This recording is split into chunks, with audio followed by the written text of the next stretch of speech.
in flaming fire, inflicting vengeance on those who do not know God and on those who do not obey the gospel of our Lord Jesus. They will suffer the punishment of eternal destruction away from the presence of the Lord and the glory of his might.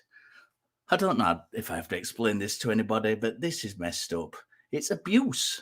Under any other circumstance of one person forcing another to follow them under the threat of torture, we would classify this as abuse. Shouldn't a perfect God be held to a much, much higher standard than humans?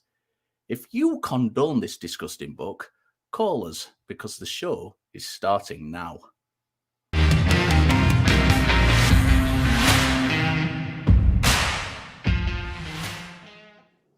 Welcome to Talk Heathen. Today is Sunday, July the 2nd, 2023, and I am your host, Richard Gilliver, and joining me today is Dr. Ben. How are you, Ben? I was having a really good weekend, knowing that it's a long weekend for me with the holiday, but then I saw something on the internet, which we'll get into in a little bit, but I am angry. I'm very angry at people, and you're about to find out why. Yeah, we will get into that shortly, but before we do, a couple of announcements. Talk Heathen is a product of the atheist community of Austin, a 501c3 non-profit organization dedicated to the promotion of atheism, critical thinking, secular humanism, and the separation of religion and government. Talk Heathen is a live call-in show, and we have open lines. So get your calls in right now at 512-991-9242 or from your computer at tiny.cc/callth. And of course, we have every week a question of the week. We call this section Talk Heathen to Me. And last week we asked you, God looked down on his creation and so it was blank. So the top three answers were number 3, Rage of Heaven. When God looked down on his creation, he said, oops. I like that one, Ben. What do you think of that?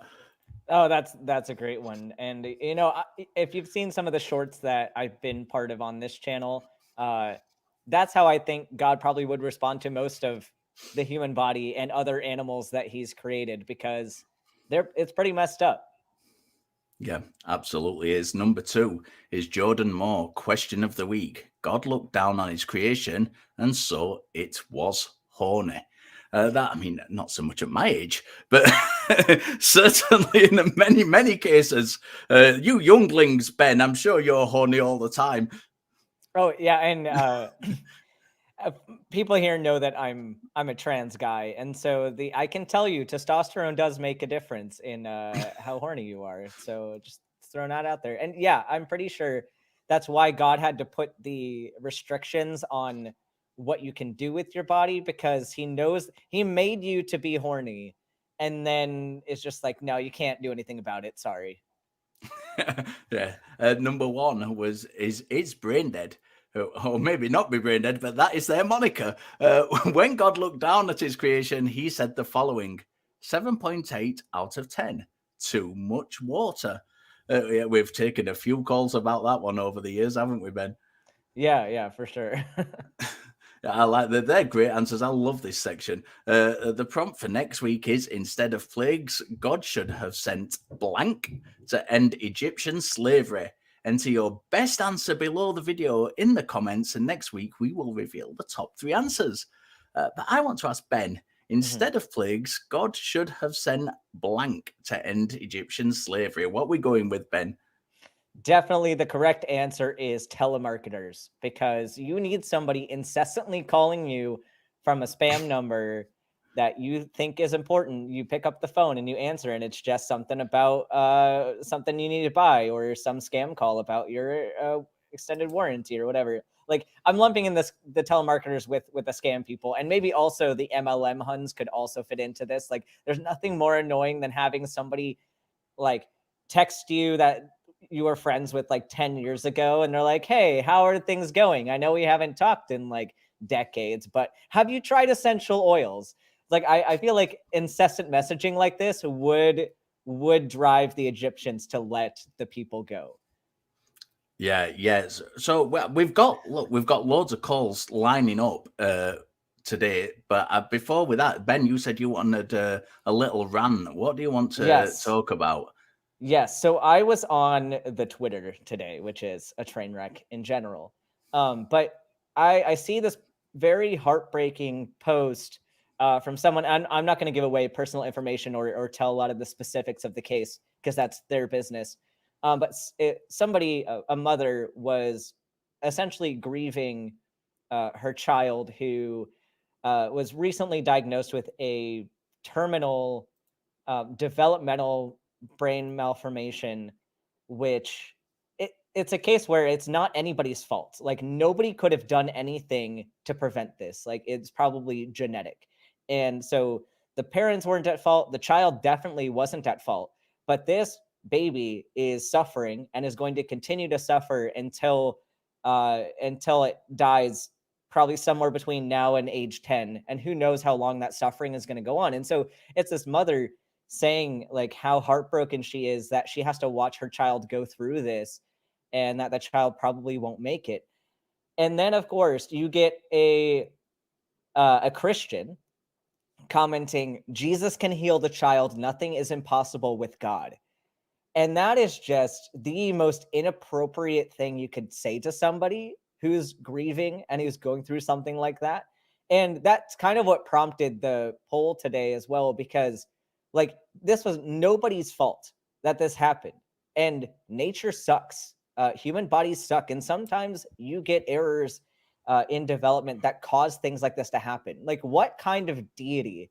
Like, even if God was going to use this as an example of his healing, why is this child supposed to be like the victim of this in order to demonstrate God's power? And like, we don't even know if God's going to step in. There have been like hundreds of thousands of children with this same condition, and God never stepped in for them. So why is God letting these people go through this, and these parents have to watch their kids go through this and not show up? And then have their people just say, well, but he might show up, so you should just, keep praying about it. It's disgusting that people are like this. So that's my rant for today. Whatever religious or non-religious viewpoint you come from, don't be that person. Like, just don't. That's where I'm going to leave that. It is, and it's a fair point, and it's a fair. I love the bit where you said, God going to have my people. If only it was that easy, where we could have his people reach out to us, and we could actually have some communication with him in some sense or another, rather than just being told, well, it's all in this book, and if you pray and the Spirit descends upon you, then you'll know. Rather than these poor excuses we've got. So if you want to comment on Ben's rant, if you are a religious person and you want to talk to Ben on that subject in particular, as he said, it is the poll question. And you can also talk to us on many, many other things of theism. And that's what we're going to do right now. We've got the first caller who thinks that atheism is a religion. And it is just as damaging, or maybe more so, than the religion that we complain about. And this is Dominic. How are you, Dominic? Yeah, I'm good. How are you? We're good, thank you. You've got a little bit of a crackly line, but we'll do its best and we'll see how we go. What specifically would you like to talk about then? Well, atheism is not really too different from the cultural religions that that you guys complain about, and it is a form of religion in its own. And not only that, atheists do have a God that they do worship, and it's called government, authority, and man's law. Wow! What? Excuse me. Ben, would you like to go first? I have so much. Yeah, let's first of all. What is your definition of religion? Just so we can be on the same page. Well, religion, if you actually break it down to its etymological root, its Latin root stands for religare, which basically means to tie or hold back or to bind mentally.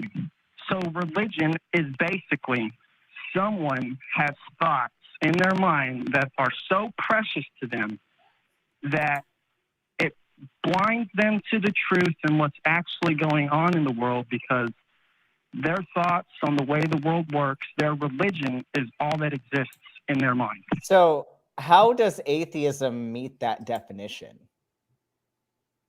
Because atheists are like Christians in the sense that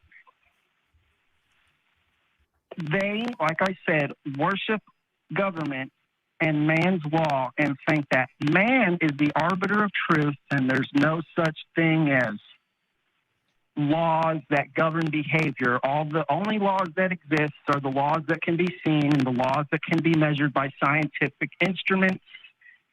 And this is a type of faith just like Christians have.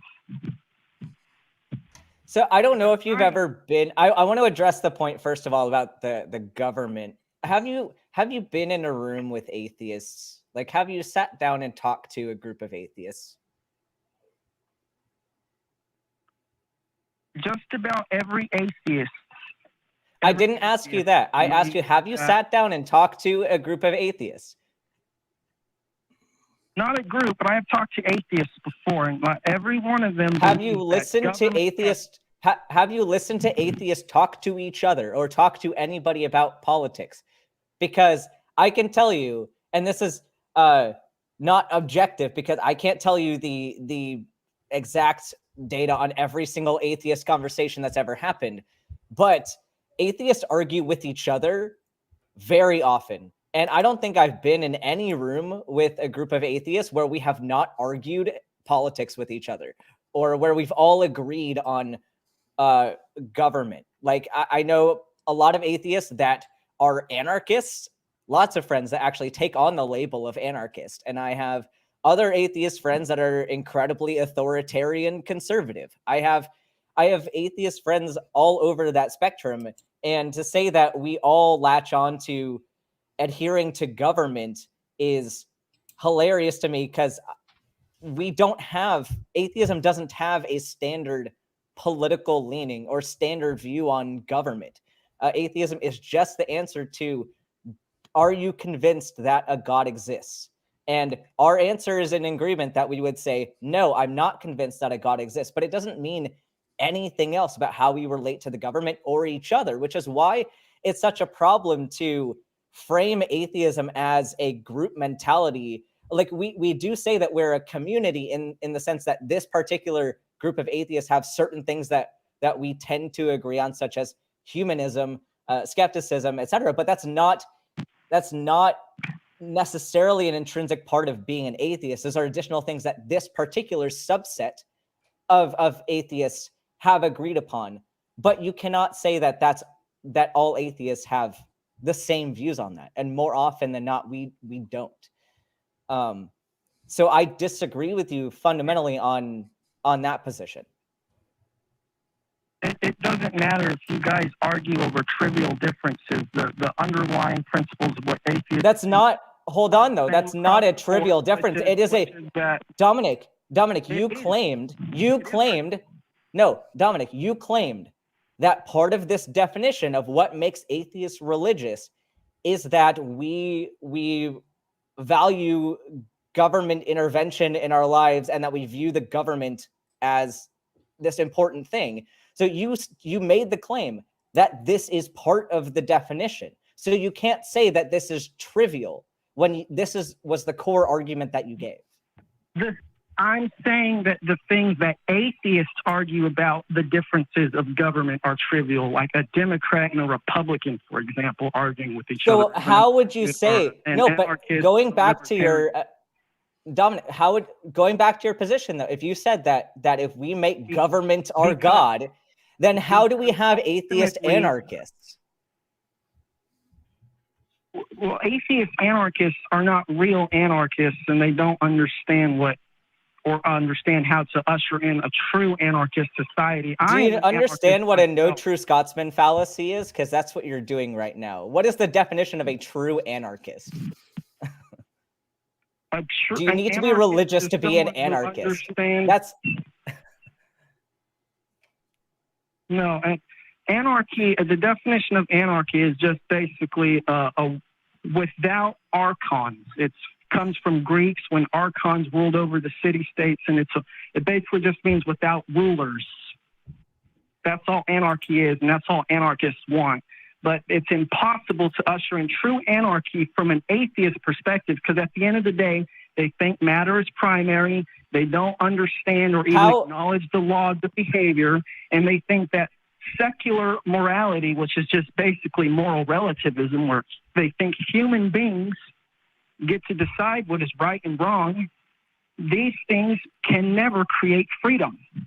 In fact, they are the enemies of freedom, because at the end of the day, and like I said, atheists may argue over trivial differences in the government, but at the end of the day, they all believe in an organization that has a monopoly on violence, and they believe that it has a right to tax people and impose their rights, Dominic, their whims, and their edicts. Dominic, you On have everyone. thus far given two definitions of two different words, and both definitions you've given archaic definitions of, which don't really involve the people you're speaking to. Hang on, no, wait. So why? I've got a question to ask you, and it relates to Ben. Ben's asking you about the no true Scotsman fallacy as well. Why are you ignoring so many definitions of words that are applicable to go with a very, very, very small, narrow definition which suits your argument? And then when it's being brought up, I'm asking you a question, sir. I'm asking you a question, and you will be quiet while I ask it, or I will mute you. Why are you using narrow definitions of words that only apply to the argument you are trying to make, and ignoring other definitions of those words, or indeed, in the case of anarchists, saying that they are not true anarchists, and making a logical fallacy to try and back up your argument? I'm asking you a direct question. Why are you using these narrow definitions? They're not narrow definitions. Yes, sir, they are. Yes, sir, they are. The etymological root of the word I was just that doesn't matter what the root of the word is. And they will help. Right. Dominic, that doesn't matter what the root of the word is. I have open in front of me an academic dictionary, the Oxford English Dictionary, which is the academic version of the Oxford Dictionary. It goes into the history and common usage of words. The definition you're trying to give of atheism is tucked away under the fourth definition as subsection B, and is a pursuit, interest, or movement followed with great deviation. No, you have given your own narrow definition. I am reading anarchism, and I defined religion. I didn't define. No, you didn't. Atheism. What you did. No, you did. You gave a very narrow definition. You did. There are many, many other definitions of atheism. There are many other definitions of atheism. There are many other definitions of religion. That you're accusing me of doing by cherry picking. No, definitions. I'm not cherry picking. What I'm saying is there is more than one definition. I'm not saying this definition is the correct one or this definition is the correct one. I'm pointing out that there is a wide spectrum of definitions, and you are choosing a narrow spectrum to try and make a particular point. Now you are talking to two atheists, and you can ask us what our personal opinions are, rather than telling us what the definition is that we should adhere to. And that's how conversations work, sir. You don't imprint. Do you support taxation? What has that got to do with anything? There was a motorcycle that just drove by. I asked, okay. Do you support taxation? What has that got to do with the question you asked? What relevance is it? If you support taxation, then you support government. No, that's not necessarily the case, sir. And not all atheists would agree with you. Like I said, there are atheists all over the political spectrum. So even if I fall in a particular place, I am not speaking for everybody who's an atheist. Like, you need to separate out, instead of muddying the waters and combining different groups of people into one definition. Like you're equating atheists with people that like strong government, which these are totally separate issues.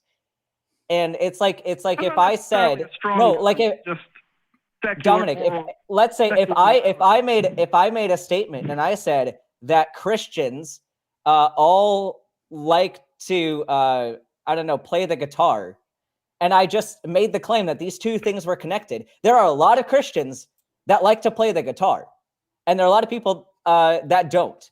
But if I said, okay, well, but all the Christians I know play the guitar, and so I'm going to extrapolate this out and say that Christians actually like all revolve around this guitar playing. Like that, those are two separate things, and they have nothing to do with each other. Playing the guitar has nothing to do with your belief system. Between your example and mine is that your example is trivial and doesn't really matter. You know, the real thing to equate what I said to would be all Christians believe in Jesus as their Lord and Savior. That would be no, they don't. No, they don't. No, they don't. And they don't. But also, Dominic, something else that you're doing here is you're taking, like, your analogy is terrible as well, because you're taking the comparison for Christians and then a core tenet of their beliefs, whereas atheists, like, beyond the God question, there is nothing political that is a core tenet. We don't even have tenets of our belief system.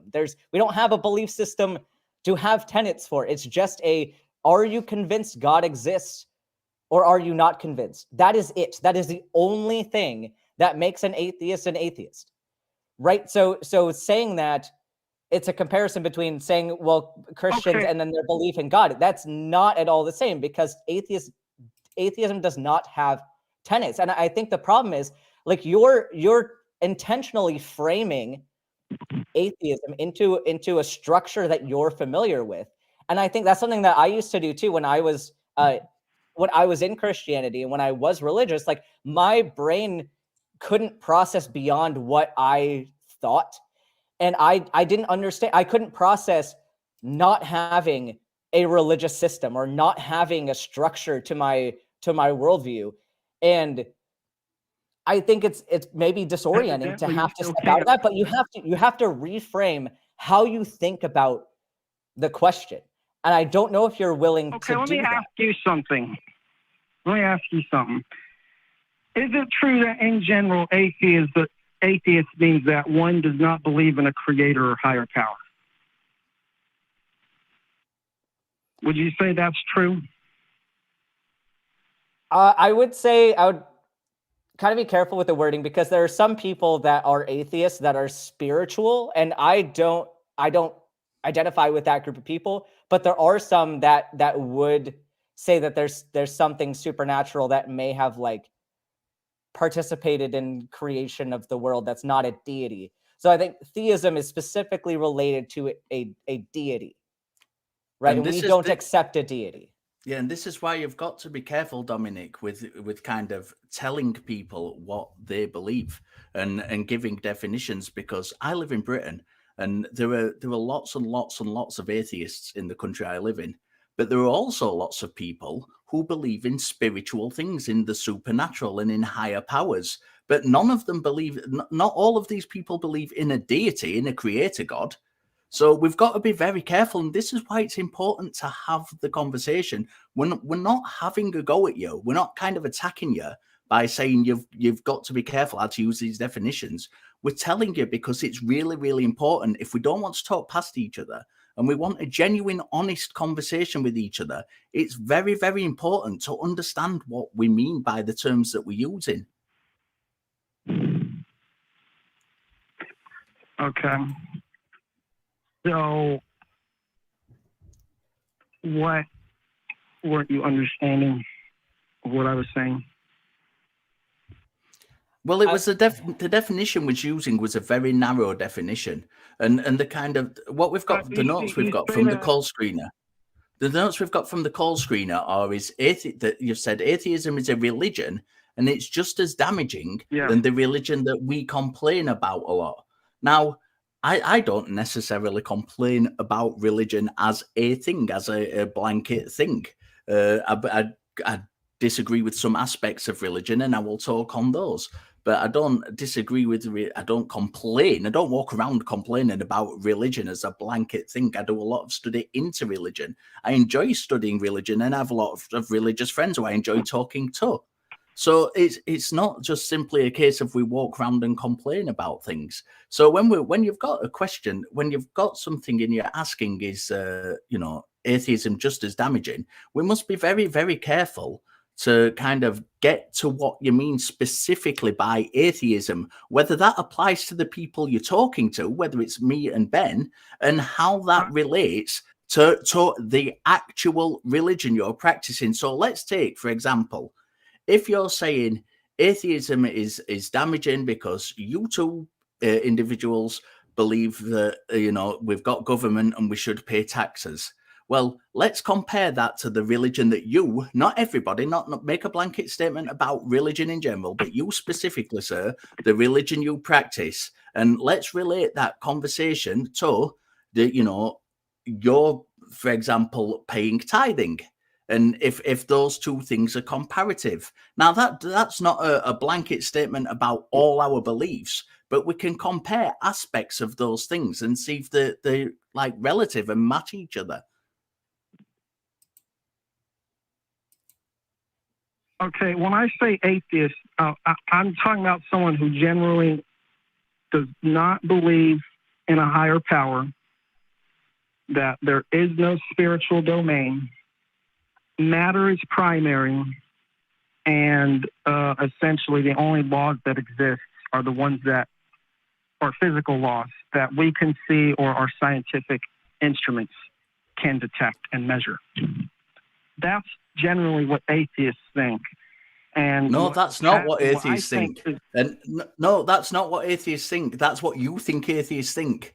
And we have abstract concepts. I'm an atheist. I believe in abstract concepts which aren't necessarily measurable by scientific instruments. That automatically takes me out of your category of atheism. So who is it you're speaking to? Are you talking to me as an atheist? Are you talking to Ben as an atheist? Or are you making a blanket statement of let's say, a figure of 1,000 atheists and hoping that one of them fits into your category? I'm making a blanket statement over, we'll say, about 90% of atheists. So what convinces you that what convinces you that your statement is 90% of atheists? Where did you get that number from? Oh, I just made it up. So how do you? So then, why can you use that as a metric for anything? Because are we just going to use your? So if I made a statement about Christians and if I made a statement that talked about the 90% of Christians do X, does that mean we should just go off of that number because I said that was the right thing? Why would you believe me on that? So this, in the same vein, like, why would I believe someone who's not an atheist claiming they know what 90% of atheists do or do not do? And especially when you admitted that was your own just made up number. Because this is what the people who the atheists look up to mainly think. Like which atheists? Sir, if Dominic, if I was to say to you, okay, right, 90% of Christians believe that the Book of Mormon is the last testament of Jesus Christ, and that we will all go to heaven and have physical planets under our domain. Would you agree that I would be making an accurate statement about what Christians believe? Would I know? No. And so I didn't expect. So if we are having that conversation, then Dominic, if we are having. If we are having that conversation, would that be helpful if I was talking to you as a person? Would that be an accurate conversation for me to make that claim and insist we use that data for that conversation? And no matter I'm what not you said, no insisting. matter how many I'm times, saying, Dominic, I just Dominic, came up with the number. no matter how many times you tell me, I do not You believe can get that stuck the on Book the of figure, Mormon but is. overall, you're just I'm detracting. not talking from my about the personal figure. I'm Dominic. talking about the argument. Dominic, the point Dominic. is Yeah, you're that talking you about have the figure of my essentially argument.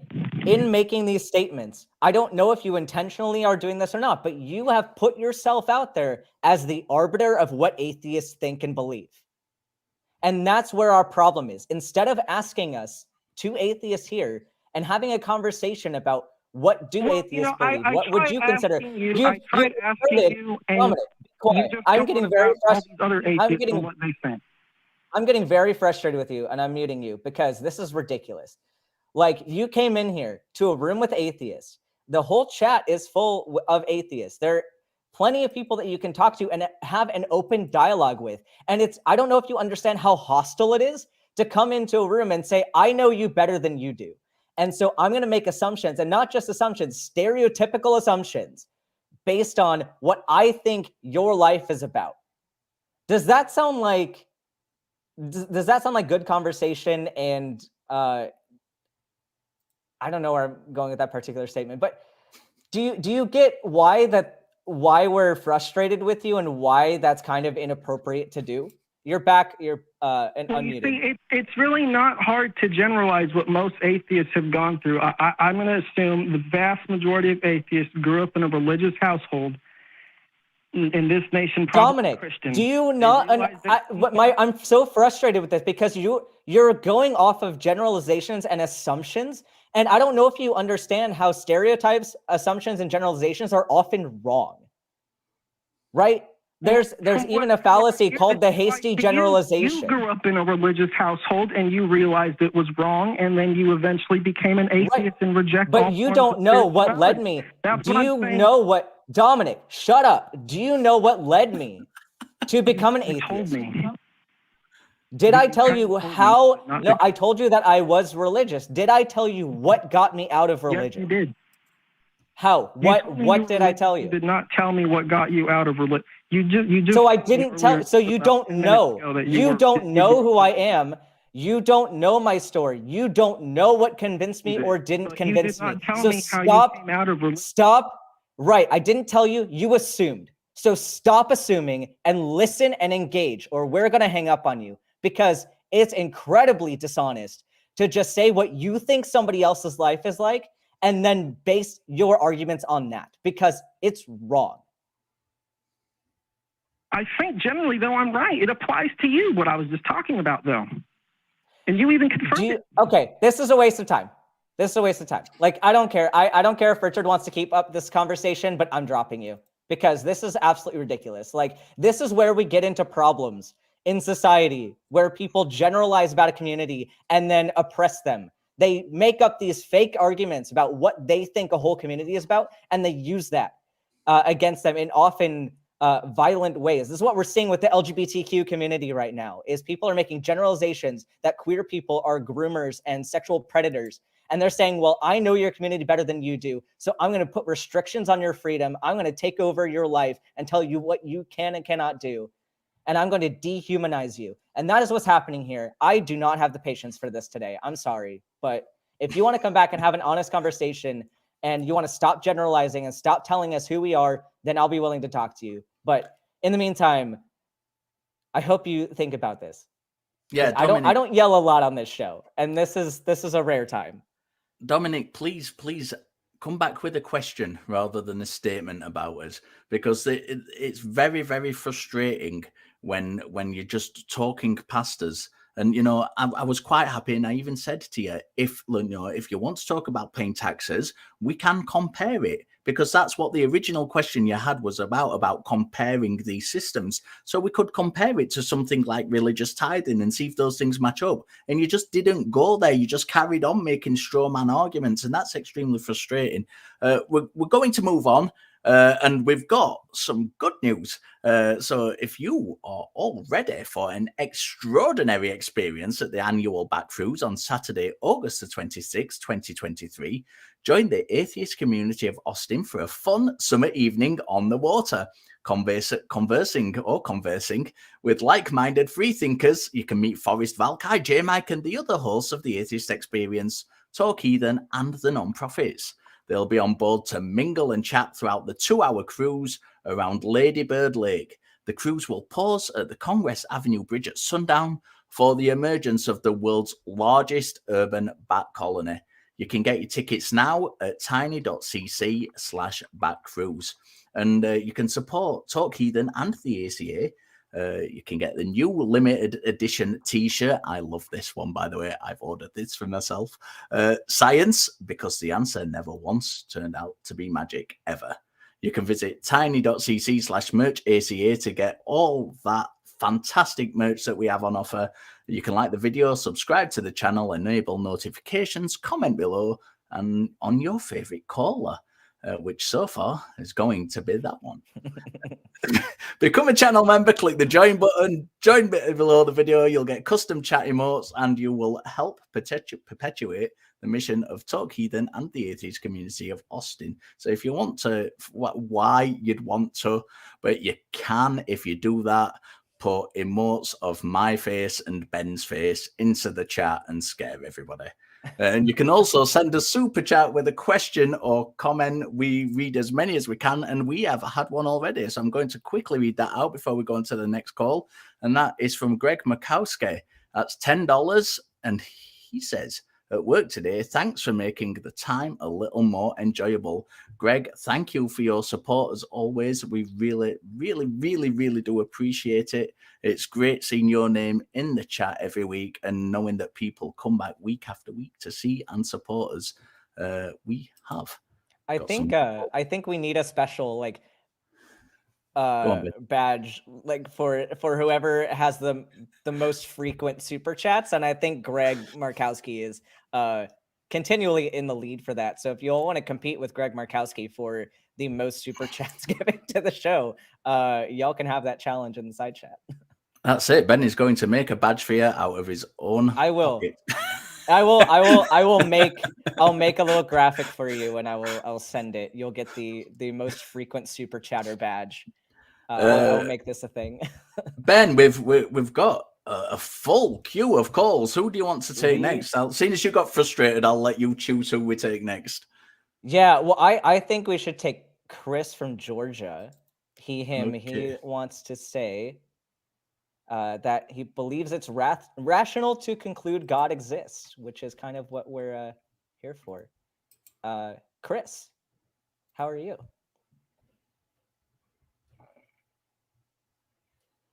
Chris, are you there? Hello? Hello. Hi, can you guys hear me? Yeah, we can hear you. Okay, I guess it's the delay. Yeah, I think it's rational to conclude God exists. I guess a little background about me. I was born and raised Christian. Started to deconvert around the age of maybe 18 or so.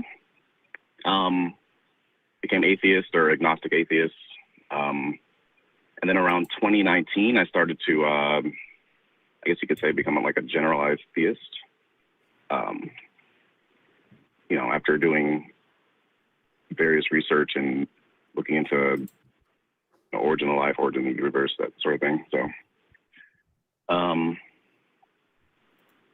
yeah, I guess I would categorize myself as a sort of a panentheist. So I think that you can reasonably call the universe God, but God is more than the universe, and God is immanent in everything. So I guess that's what I believe in general. Yeah. So, okay, walk us through it then. That's what I was gonna say. Walk us through the rational argument that brings you to that conclusion. Okay, so I guess it's more like communicating like my intuition to you guys. So like, I feel like, if you look at the Big Bang Theory and you look at the idea that all matter, all space and time, everything was within like an infinitely dense sort of singularity at one point. And so you look at us now and you consider the idea that we're conscious, And I guess it's rational to conclude that, perhaps that singularity might have some property akin to consciousness that allows for us to be conscious, or something like that, I guess. So my question to you, I guess, one way to think about my question to you, I guess, would be, is intuition a good way to reach truth? I think it's a way to reach truth. It might not be 100% reliable. Right. So how do we determine, like, if intuition can be unreliable, then how do we determine which intuitions are reliable and which ones aren't?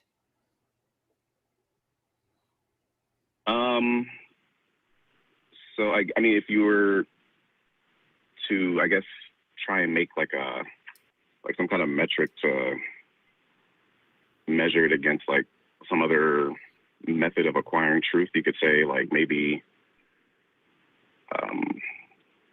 the frequency with which the intuition appears.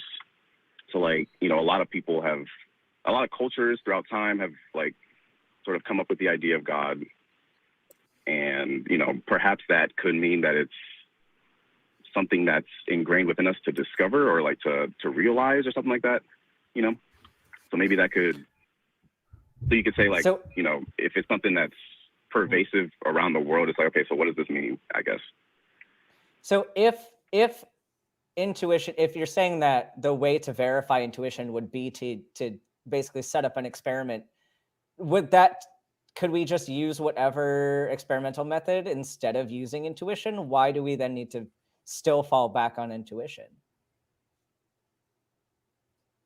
Well, I mean, I guess you don't have to fall back on it, but I guess what I'm saying is like that. Yeah, I mean, that's a good question. I guess.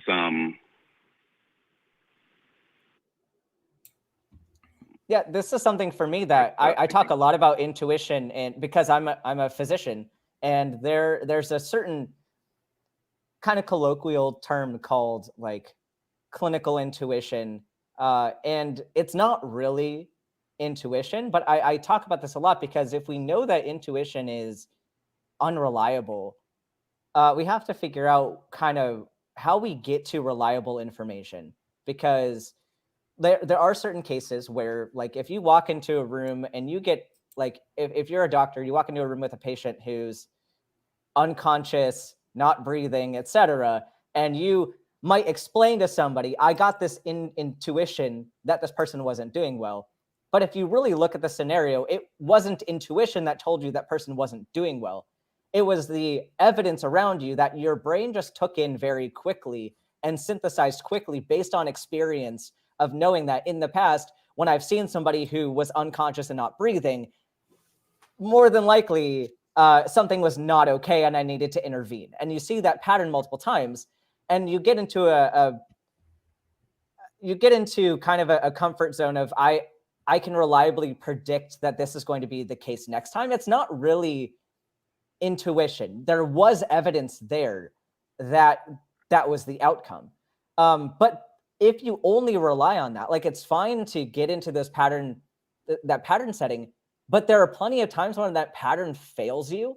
And it's really important to not go back and rely on that pattern or rely on the intuition, even if it ended up being reliable a lot of the time. Because what about the cases where it wasn't? And that's something like, we see this a lot in medicine too, with regard to heart attacks. We have a pretty reliable pattern for males who get heart attacks, but we've noticed we're undiagnosing women with heart attacks because they present differently. So they don't fit our pattern.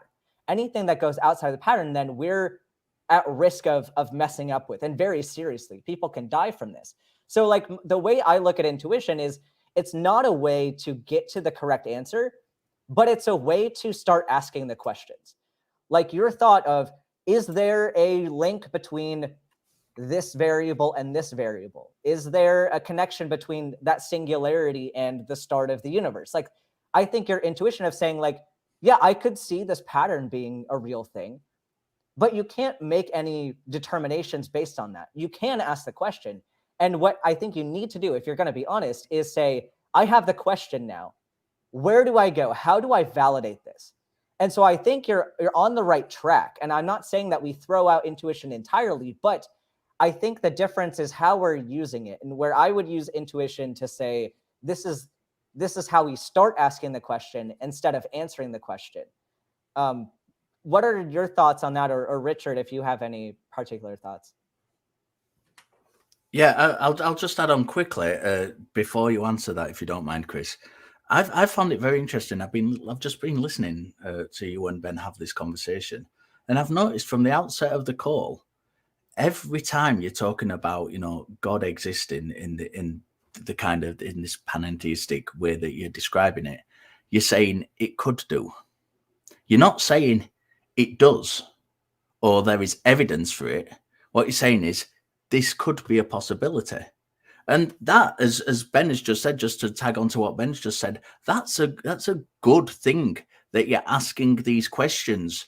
There seems to be, for me, there's some disconnect because you're asking the right question, but you kind of then you seem to be taking this leap to it does exist. I believe in it, and I'm wondering what that bridge is between these really good questions you're asking and the conclusion you're making.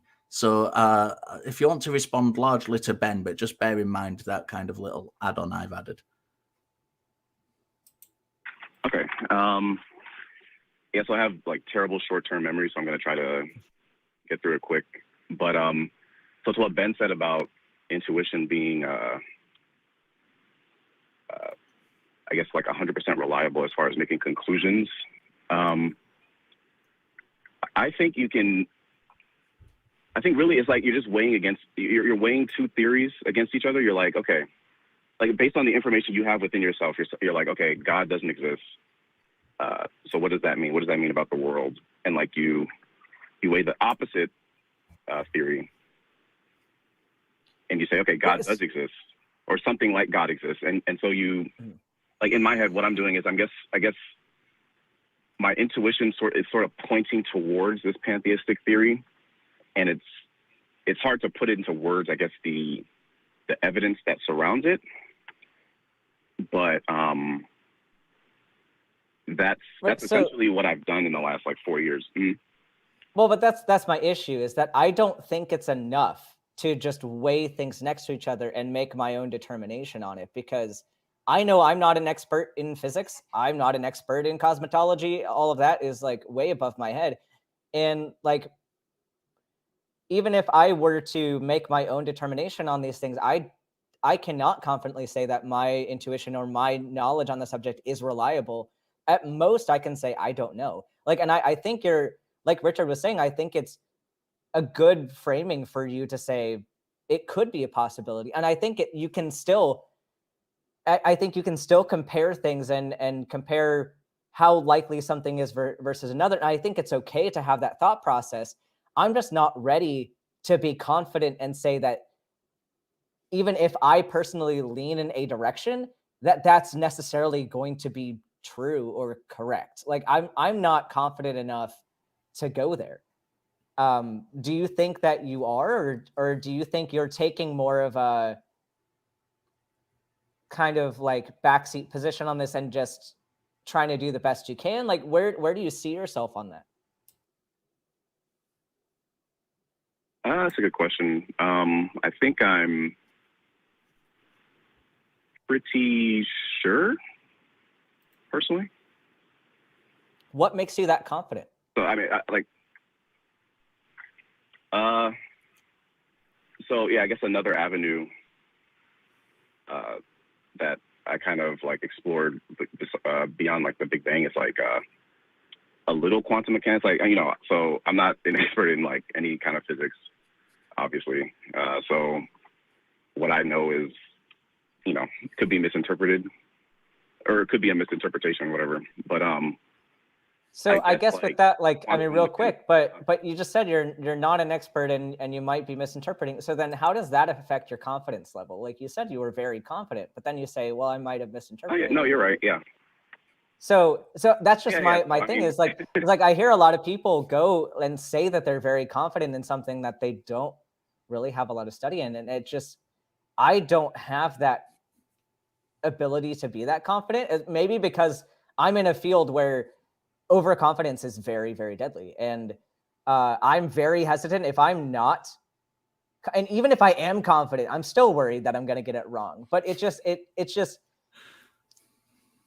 maybe it's worth like evaluating why you're this confident, and do you think that you are in a position where you can be that confident? I'm curious, like, what do you think about that? No, so you're right. I mean, there's definitely like a lot more I could read on quantum mechanics or like whatever I'm trying to like use as evidence for one thing or another. Like, I admit that I'm not, fully knowledgeable in these subjects, but it's, I guess you could say like to the extent to which I know about X, Y, and Z, I think X, Y, and Z point to this conclusion. But I'm not sure that's Chris. If I can just jump in quickly, I'm not sure that's what you're doing, because you said you kind of had these, you were weighing these two kind of ideas or these two theories beside each other, that there is no God and that there is. And, we were starting from kind of the beginning with the Big Bang, and that was kind of where you were putting a lot of your scope. And how is it that you kind of, and bear in mind that all the criticisms that Ben has brought up, and you keep saying, well, that's a good point, that's a good point, that's a good point. So where is it? Where is this confidence coming from? Because it seems that, when very simple kind of criticisms to this methodology that you're using is put to you, you seem to be agreeing with the criticisms. So what is it that's kind of making you go beyond those criticisms, other than just simply, well, it might be the case, which is, it feels to me is what you're saying, is that's what that intuition to me is telling me, that you're saying it feels like it might be the case. Well, that's fair enough, and that's a good starting point, but that shouldn't be the conclusion. And it seems you're taking the starting point and making that the conclusion. So, I think when you're asking yourself these questions, rather than saying, well, it might be this and quantum mechanics might tell us that, have a look at what those things actually do tell us. And have a look, if you don't, I certainly have no expertise in quantum mechanics like Ben. And if you don't, go to the people who do and say to them, people are open. People are open to dialogue. And, if you've got questions about quantum mechanics, you can email professors at universities who study quantum mechanics and ask them questions. And in many cases, they'll respond to you. They do. They get questions like this all the time off people. And, or at least they'll have a fact page somewhere where you can find the answer to these questions and actually look into what it actually says relating to the specific thing you're looking for. And if it doesn't mention anything about God or a consciousness at the start of the universe, then ask yourself, well, why? If this is the thing I'm putting all my stock in, why are all of the answers that I'm getting irrelevant to this? And why are they not coming up with this conclusion? Because I think that's very, very important. And you're great to talk to. You're clearly an honest person who's genuinely just looking into these things. But I think for me, it seems like you're too quick to either jump to the conclusion or to use the question you're asking yourself as the conclusion. And I think you kind of need to do much more of the legwork in the actual methodology before coming to these conclusions. Okay. I think that's a fair fair framing of what I said. But yeah, no, I mean, so is there anything like about, so I guess a question to both of you guys, is there anything about the Big Bang or like, whatever you know about the Big Bang or like just science in general that leads you to believe there's no God? Like, so I guess what I'm saying is like, there's no 100% proof, but like, I think you guys might also be using intuition to partially come to a conclusion. Because I'm not starting with a claim at all. I'm starting with, I don't know. So there's no need for me to find evidence to prove that there is no God. I'm starting with I don't know, and as evidence comes out, I may or may not change my mind. Yeah, I'm kind of on the same page as Ben. And kind of my field of study is religion. So I've already got a kind of background in lots of, not just Christian or pantheism, but lots and lots of different kind of religious areas. And I've never seen anything that has convinced me. And I'm a lifelong atheist. I've not come out of religion, and I've never seen anything which has convinced me that there is a God. Never mind that any particular kind of God or any particular religion's God is more likely than another one. And that's kind of where I would start. If within the work that I do, looking at the things that I look at, if something catches my attention and presents itself as a possibility, then I'm going to be really interested. But I haven't even got that far. Yeah, and I find that interesting. That's not a bad thing to me. I think it's interesting that there are so many of these ideas out there, and so different and so disparate than so many people believe in, and yet there doesn't seem to be a single thing in any field that actually gives us that evidence or that proof that this thing may actually exist.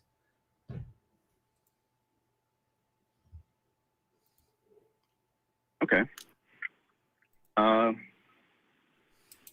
I guess it's like, I don't know. It's weird to kind of like juggle this idea of God existing in your head. Not any particular God, but like just something that created it all. But it's hard to find like physical evidence of it. But it feels so true. It's weird. But feelings, as we know, can be wrong, and I'm not saying that it necessarily is the case that feelings are always wrong, but feelings can be wrong, and all you have to do is you turn around to somebody with a complete competing religious claim and ask them if they feel that their religion is true. I'm very good friends with a Muslim. He will say he feels that his religion is true. He feels it from deep within inside himself. And you'll get that from lots and lots of different religious backgrounds. Therein, it gives us a really, really big problem with that methodology, that just feeling something, and that even if it's a strong feeling, even if it's a very convincing feeling, that is a poor methodology, because we have so many different people making so many alternative and contradictory claims, and we don't have a yardstick really to put between them and say, well, this one is more likely. When we're talking about intuition and feelings, how do we measure that?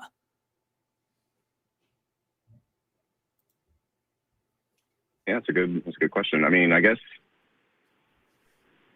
you really just have to, if you're a panentheist or pantheist or, whatever, a theist, you got to just build a theory or something. And,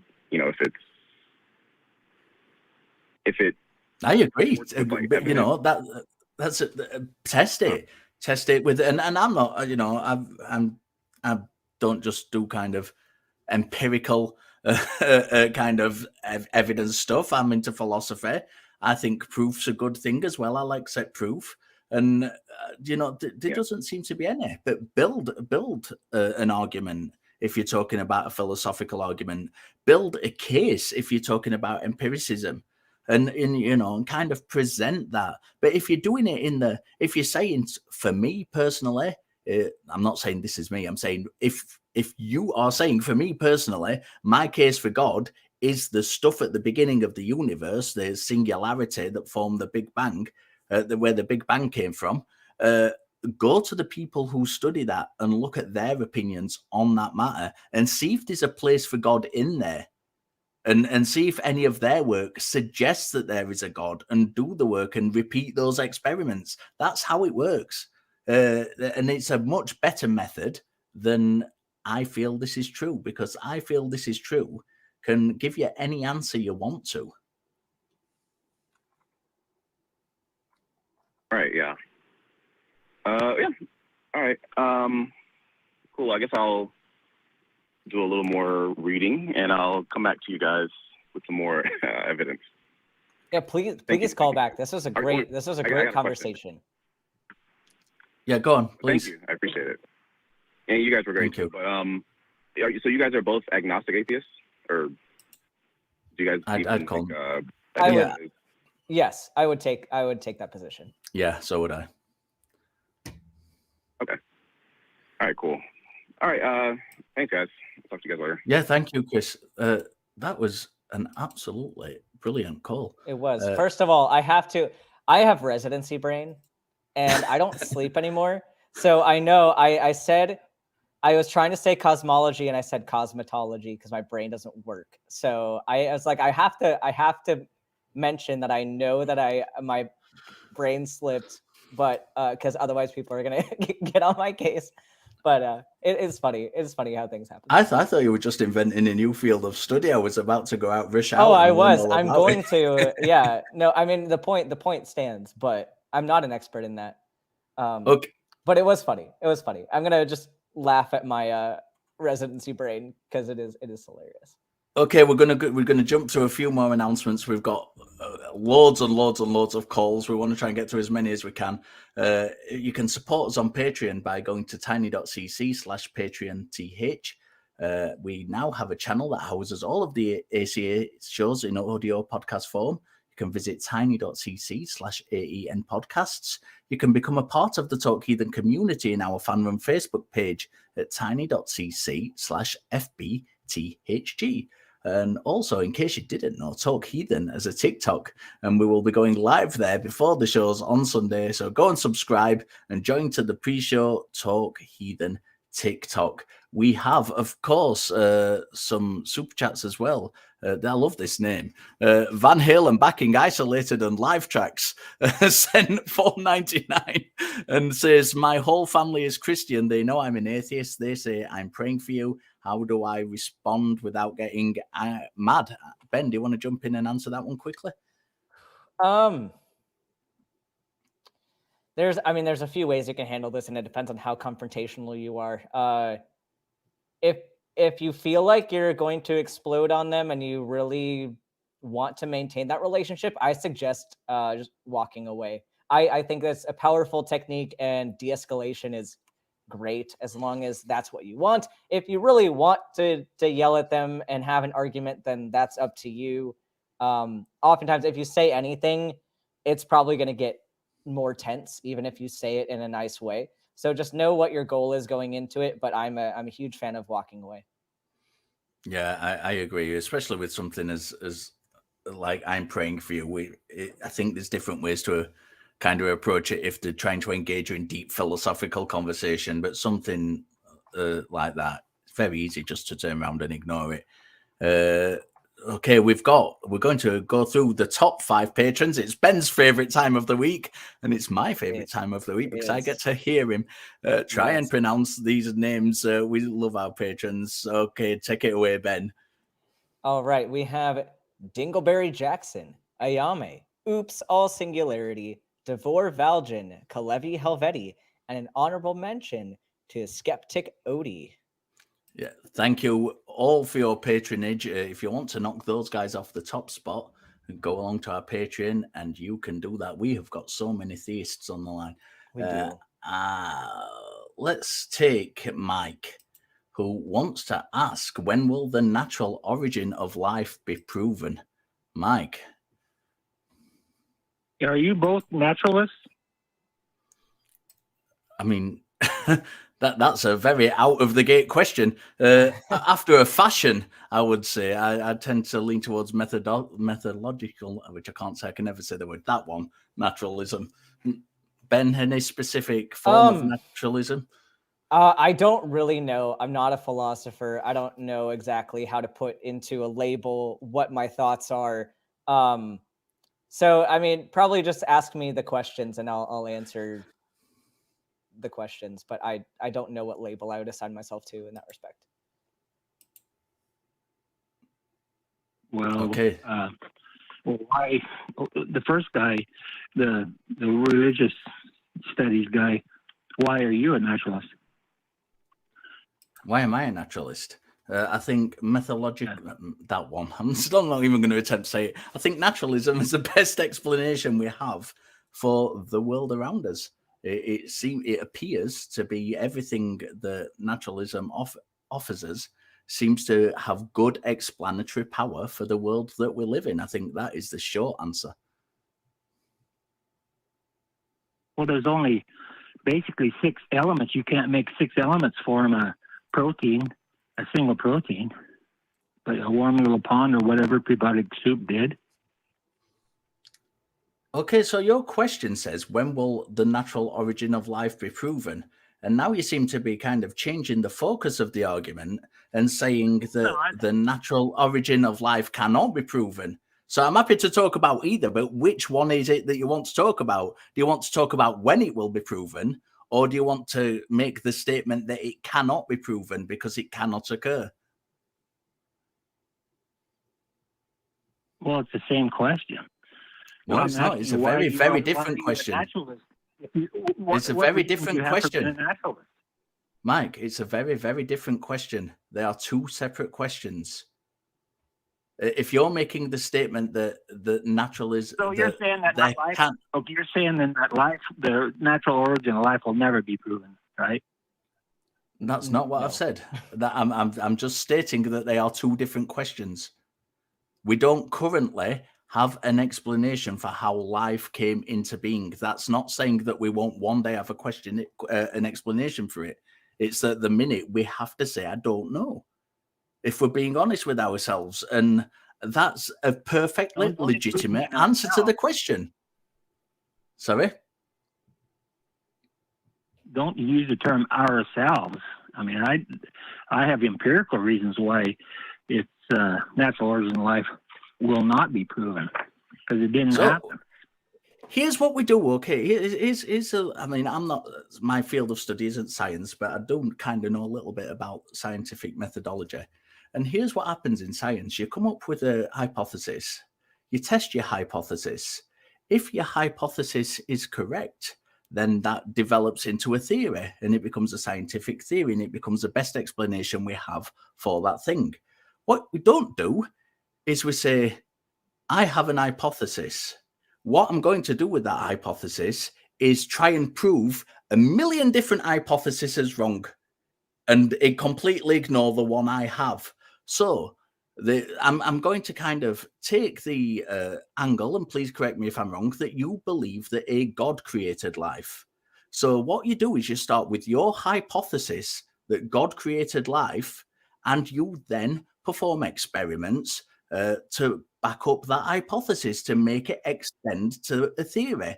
So it is the best explanation. What naturalism says, if you think your hypothesis is the best one, it is absolutely irrelevant what a naturalist thinks, because you don't have to concern yourself with that. What you have to do is demonstrate that your idea, your hypothesis, is true. And I'm going to get loads of comments in the chat about the way I'm pronouncing hypothesis. Well, my hypothesis is that naturalists can't make the chemical elements do what they claim a warm pond. Mike, that's not Mike. That's not how it works. I've literally just explained it to you. Okay, Mike, don't.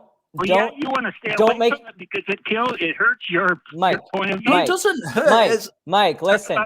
Okay, do not frame this. Do not start talking about somebody else's hypothesis or viewpoint. Like, I want you to answer this question.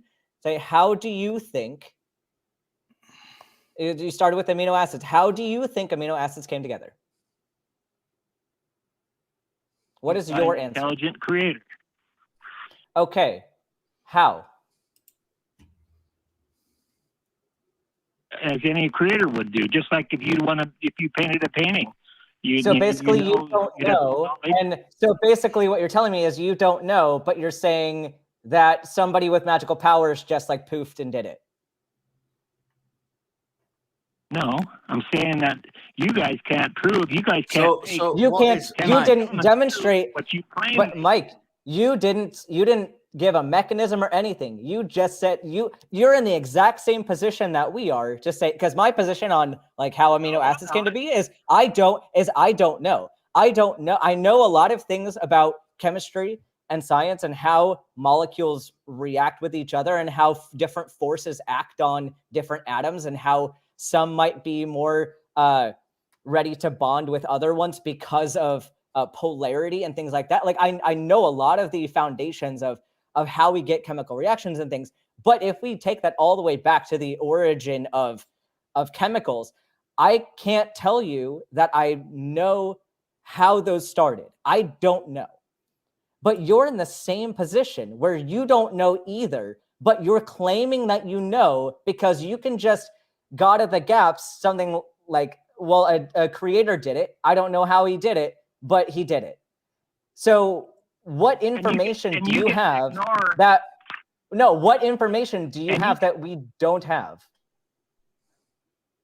Well, how about Mr. Dawkins? You want me to quote him? No, what we want you to do is give us your hypothesis and present how your hypothesis is supported. That's what we're asking you to do. Both myself and Ben have done that. How is your hypothesis supported? My hypothesis is you cannot make the chemical elements do. That's not a hypothesis. That's not. That is not a hypothesis. Tell us. You carry the burden to tell us what the mechanism is that you believe to have happened. Do you think you have a mechanism of how this happened? Self-assembled into life. That's not my hypothesis. I'm not a biologist. Stop straw manning. Mike, I told you I don't. Mike, shut up. I told you. I have like such little patience today because you will, and the other caller I yelled at today, keep telling us what we believe. And I need you to stop that. And I just want to quickly jump in and stress that I'm not laughing at you, Mike, when I'm laughing at Ben because it's very unlike him to lose his temper. Right, like, because it is not evidence for your argument to say, well, these other people are wrong in theirs. That does not boost your argument. All that does, like, even if you could disprove, which you can't disprove a negative, that's ridiculous. But like, even if you could disprove naturalism, that does not make a creator the right answer. All it does is takes us back to a we don't know answer. So can you, in your assertion, can you go from if we start from I don't know, how do we get from I don't know to I know it's a creator? How did you make that jump? Because what I was taught in school is not true. You cannot prove what that's not evidence. That life give us natural Mike, origin. give us evidence. I'm going to give you one more chance because I have like no patience today. You have, instead of like, do not make your argument should not be just I disagreed with these other people. You have to tell us why. What evidence, what specifics convinced you that a deity caused this? Go. The order, what's obvious in biology. Okay, what was obvious? What was the order, and how is it obvious? You know, I have a degree in science, right? So this should be obvious to me, right? If it is obvious. Okay. So why is it obvious? A warm little pond. What? What was that? Say your statement. What do you think I think? You figure? Do you believe that 4 elements could arrange themselves into 20 specific? I have dropped Mike, and I have dropped Mike because I am not listening to what is presented at the beginning of the call when we have already been through why that is not an argument. If you have two and this happens in science, it happens all the time. It happened with the extinctions of the dinosaurs. It happens with how we know we can predict volcanic eruptions. There are competing theories. There are competing theories in science. And the way we get to the correct theory is not by concentrating all our effort on the one we don't agree with. It's for presenting the evidence on the hypothesis that we have.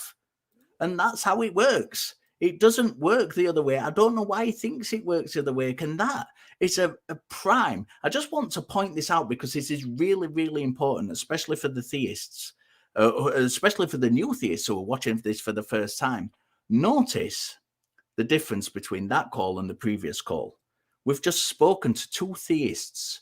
One was perfectly honest, laid his card on the table. It was, if he didn't know or wasn't sure about something, was open and admitted, I don't know. Exactly as me and Ben did when we were talking about how life was created via natural processes. We don't know. We were open and we admitted we don't know. Now, take that caller, where he does not appear to have a hypothesis for his own belief. And instead of simply saying, well, actually, I don't have any evidence to support my own belief. I'm not sure I believe it, but I'm not sure why. I'm not sure how. He instead tried to attack a different position, which did not support his position at all. The very, very best Mike could have offered was to say to us, well, yours isn't true. I don't believe yours is true. And I have no evidence for mine. So we're on a level playing field to begin with. And that's exactly what Ben was saying when we start from a beginning of I don't know, and we look at the supporting evidence. I think that's, Ben, do you want any say before we go into another call? I'm going to pick up another call straight away. No, that was just frustrating. Yeah. Let's go with, we have more theists on the line. I want to talk to Josh, who wants to talk about consciousness and how it relates to spirituality. Josh, are you there? Yeah, how's it going? Good, thank you. How are you, sir?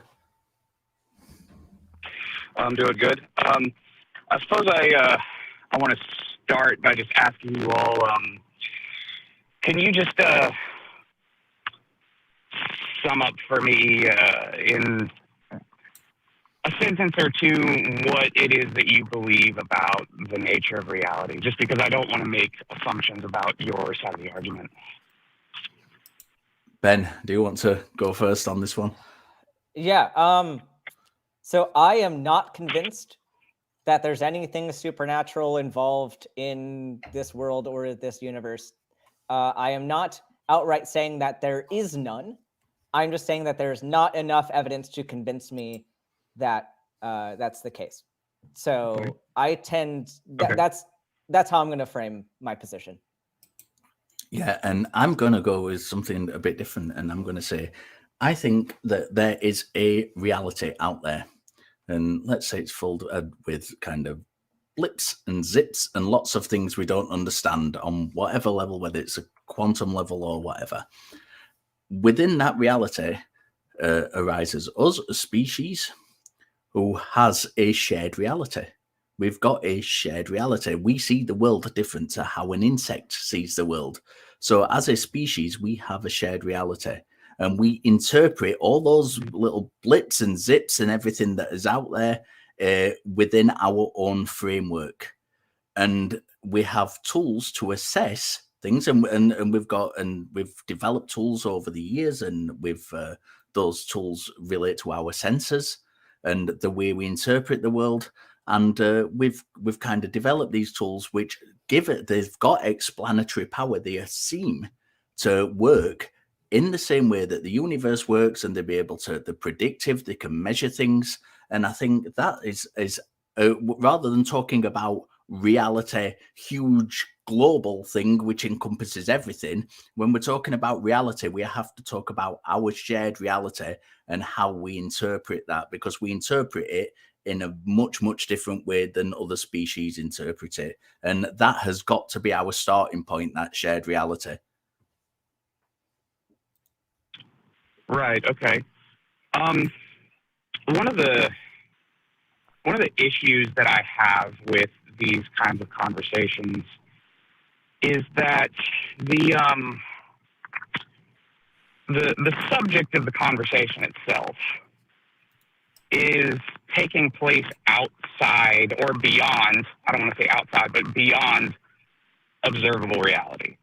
We're talking about something that may be taking place in a higher dimension, something that is taking place before the space-time continuum itself. And, obviously with a lot of these things, the belief and worldview heavily comes into play when people are forming what their hypothesis of the nature of reality is. And so I think that there's kind of a fundamental flaw in asking for empirical evidence for something. Can I just, Josh, can I just stop you there? Josh, I don't want to, I'm sorry to interrupt. I will let you continue just a second. Neither myself or Ben have insisted on empirical evidence. I said, I don't know if you've been listening to the show, but I've said on at least one occasion tonight that I am happy to accept philosophical proof. I'm not just an empiricism guy. I'm happy. The thing that seems to be confusing me with kind of what you're saying, if we assume that we do have this shared reality, and I'm pretty confident, we don't need to go into it, but I'm pretty confident that we agree that we have a shared reality, as I related before.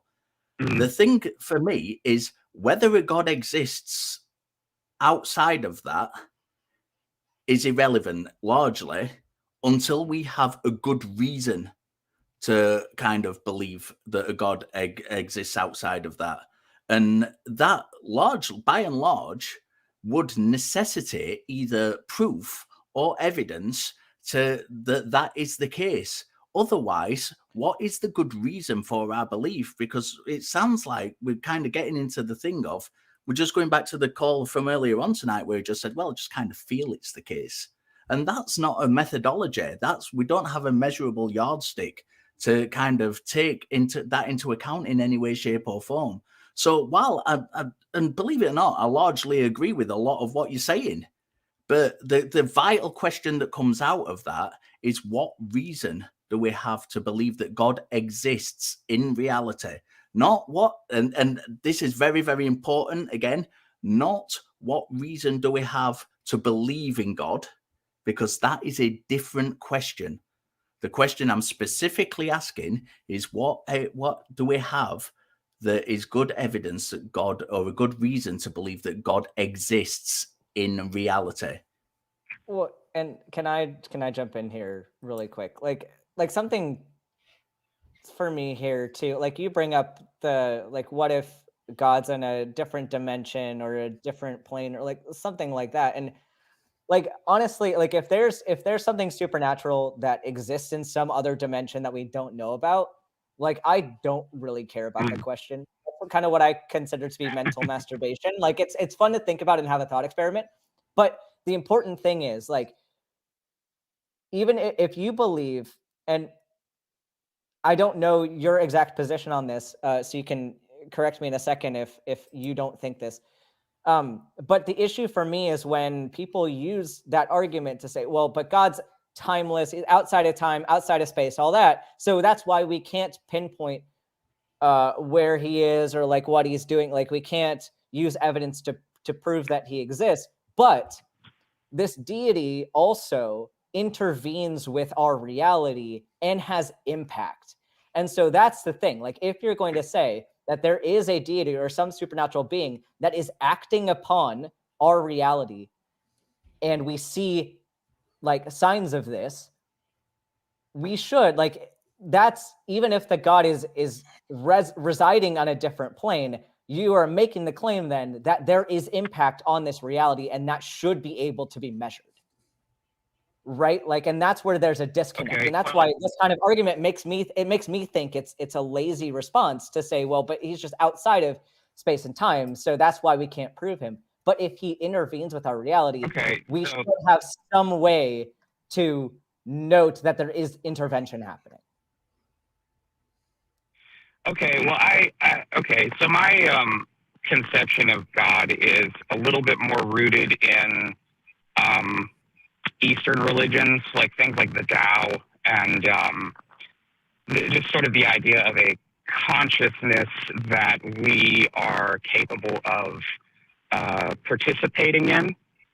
And I don't really like the anthropomorphizing of God to where we're picturing, a man sitting on a cloud with a beard saying, "Let there be light." There's some deity that lives somewhere else that's a supernatural creature that is consciously affecting our reality according to some sort of set of whims or whatever it may be. I think that, that's... So, Josh, does... God is very... Well, hold on. Hold on. Because I want to address the points before we just add more. And I feel bad that I have to stop you. But here's the thing. Like, I don't want to get too far into more and more claims when we can address this one here. But because this is an important question, do you think, like, with your perception of what like consciousness or God or whatever term you want to use for it is, do you think that it impacts our reality, or that we have impact on? Do you think that there is a relationship between what we do and what that consciousness is? Like, is there a way for these to impact each other? Yes. Okay, so that should be able to be demonstrated, right? If there is impact, we should be able to see evidence of impact. Well, there is evidence of impact. However, it's not... So give it to us. It's very subjective types of evidence. I mean, if you're talking about a shared reality... Then how is it evidence if it's subjective? Like, I mean, I get that you can have some subjective evidence. Hold on, let me reframe that, because there are things that are subjective that can be useful, but they're not useful in isolation. It's useful with other factors as well, like pain. Like I can be in pain and my pain is subjective, but we can still measure things that would cause me to have pain. Like, so is there, like, because my thought is, like, if these things are interacting with each other, like, how could you have something interacting with something else and then not have demonstrable impact? And I think, like, you can have feelings of impact, but is that what give it to me? What do you think is wrong? The flaw with that is the only way to measure the difference between the impact is to have a control variable. So you would have to measure what reality would be without that impact. Right. So that's not a flaw. That's pointing that no, Josh. But do you not understand? Like, that's a flaw with the claim because it's unfalsifiable, right? Because if there's not a way for us to determine what this impact is, it's an unfalsifiable claim, so we can't investigate it. But that doesn't mean that we can just therefore believe it, right? So that's a flaw with the claim and not a flaw with the argument I'm making.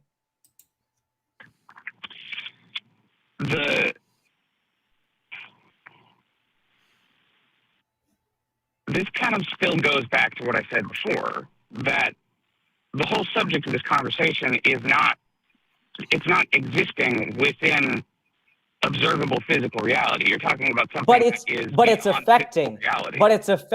it's affecting that observable physical reality. Like, there is something that is impacting you in your life, and you're expecting to make changes based on this belief. So, like, if there is but if there isn't impact, if there isn't something that's impacting the observable physical reality, then why do we care about it? That's where I'm at. Like, if it's not affecting us, then why do we even need to go down that route? And if it is, how can we demonstrate that it's there? I also, I don't agree with the framing that it's something affecting us. I think that we are part of it. So this is what I want to talk about, consciousness. Josh, part of what? Because earlier on, you kind of alluded to Eastern religions and specifically mentioned Tao. Now, Tao, as far as I'm aware, and I might be wrong, I've done a little bit of study into it, but not a great deal, is not a conscious living being. It's supposedly this kind of all enveloping force that is throughout the universe, but it's not conscious. although consciousness can interact with it. But I'm wondering what exactly it is that this God is, and how you're saying, it interacts with us in certain ways, but you don't really seem to be giving us those ways. How first of all, how can we measure that interaction? And secondly, how do we know that that interaction is a conscious thing that we are interacting with? So think about it like this. The more we evolve, the more consciousness we possess, right? So we started as... No, I don't accept that. I don't accept that. Well, you haven't even heard the argument that I'm trying to make. No, but you just made a claim, though, that as we evolve, the more consciousness we get, and I don't accept that at all. I don't accept that there's a more consciousness to even get. Like, I'm very confused. Josh, you're throwing around a lot of words that just, like, they sound nice and they sound profound, but, like, what does any of it mean? Like, how does consciousness get impacted by evolution? Like, I'm very confused. So I'm trying to formulate an argument here. Well, you're trying to formulate an argument, but you started off by saying evolution, as we evolve, we gain more consciousness, right? As if I'm supposed to agree with that before we go on to the rest of the argument. And I don't agree with that. Okay. So let's call that the first premise of your argument. So let's say, can you set your argument out in a syllogistic form? Because that'll allow us to, rather than just you getting upset because we're interrupting you, which we don't want to upset you, we want a conversation. Set your argument out in a syllogistic form and actually let us respond to each part. So let's call that the first part of it. If we say that's the first point, the evolution means that as we evolve, we're getting more conscious, and we disagree with that. So how would you argue against that and substantiate that point? Well, can you explain to me what about that claim you disagree with? I don't know if there's different, like, evolutions of consciousness or ways that consciousness can extend or improve. I don't know. I don't know how to compare different consciousnesses. I don't know how we would demonstrate that. I don't have any reason to believe that consciousness changes with evolution. Right. How are you demonstrating that claim, Josh? How are you demonstrating the consciousness of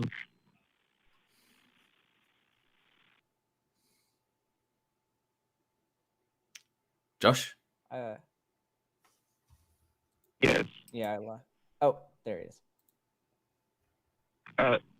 So the general notion of how life started on Earth is that it started as single-celled organisms.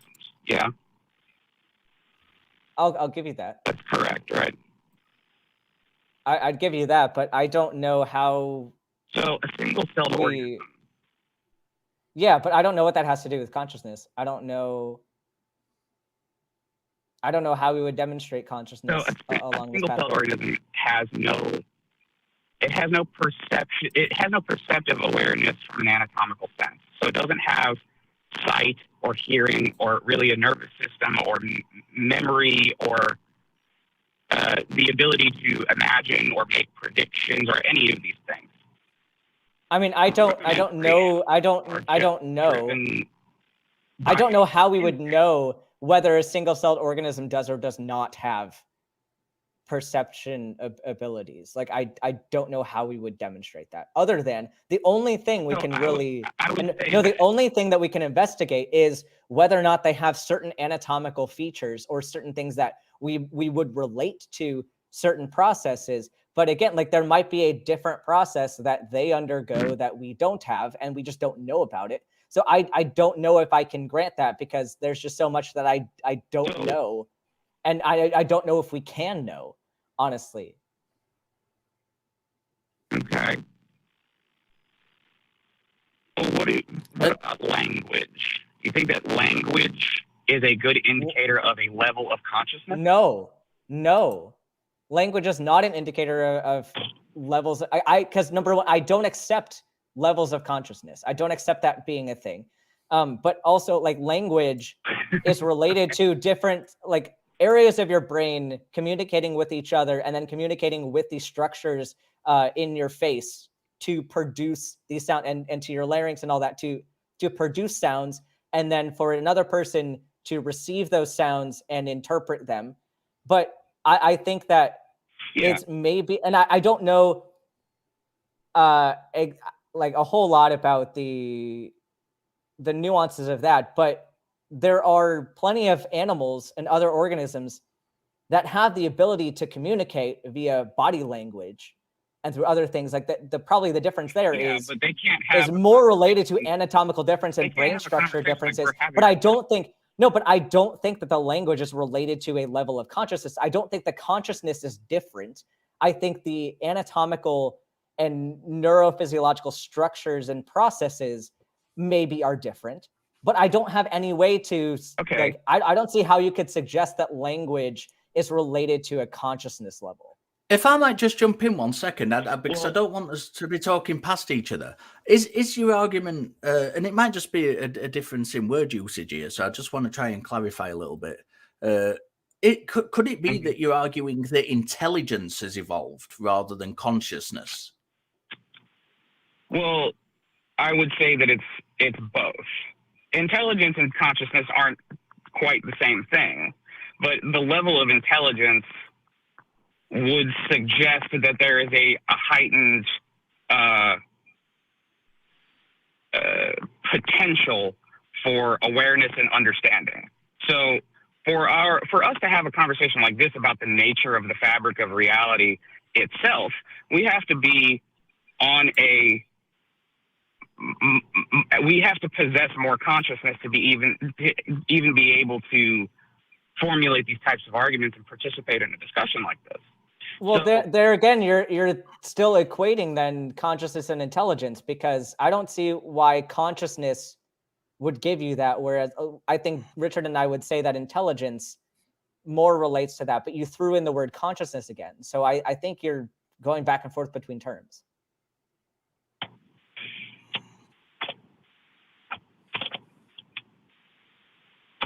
So here's the thing. Yeah, what is the thing?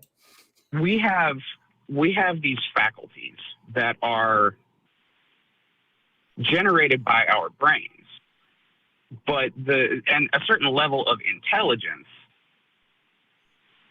allows us to explore a conscious existence more thoroughly. So none of that is even really central to what I'm trying to say. The idea that consciousness is something that we possess, and of course this is not scientific at all. I don't have evidence for it. It's simply a belief. That consciousness is something that we are able to gain rather than something that we are generating. So that's a legitimate conversation to have. That is a legitimate conversation to have, and there are conversations around it in lots of different fields, in psychology, in neuroscience, in philosophy. There are conversations to be had around that. So why is it that you have that opinion? Let's kind of cut to the chase and get to why you have that opinion that consciousness is not necessarily coming from as a byproduct from our brains and nervous system, because I think this is the argument you're trying to make, and is something that could be outside of us that we're interacting with. Yes. Yeah.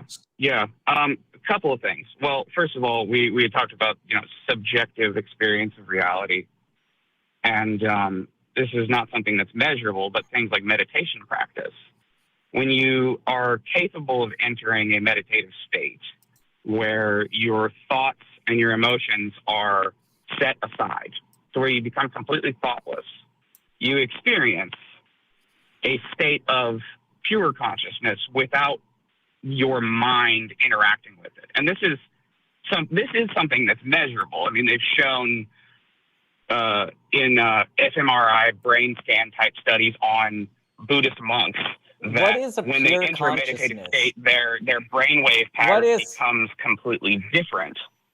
Well, yeah, well, we're talking, if we're looking at a brain in like states of relaxation or states where you're not as aware of the processing that's going on in your brain, like I could accept that, but to say that now equates to a pure consciousness, like you're taking things that are demonstrable in reality and then adding these layers that we can't verify at all and just saying that they're related. And I'm very confused about why you need to add on these extra layers instead of saying, well, hey, we noticed brain changes in people that meditate. Why is that? And like, there's some good questions to be had there. But then you add these like unverifiable layers to it. And I don't even know, like, I'm still confused about what consciousness is, but what is a pure consciousness, or like a level of pure consciousness? That's just meaningless word salad to me. No, I fully understand why that sounds like woo. It sounds like nothing. It sounds like nothing to someone who never put. So why can't we? Can I just I think it's really important I interject at this point and say that I have been doing Buddhist meditation for over 20 years, and I am very, very familiar with the Buddhist suttas. So I am very familiar with this idea. What I'm not familiar with is the jumping from it being a human state that we can a brain state that we can kind of achieve. So it is an outside consciousness which is entering us. That there is a disconnect there that I am not getting whatsoever.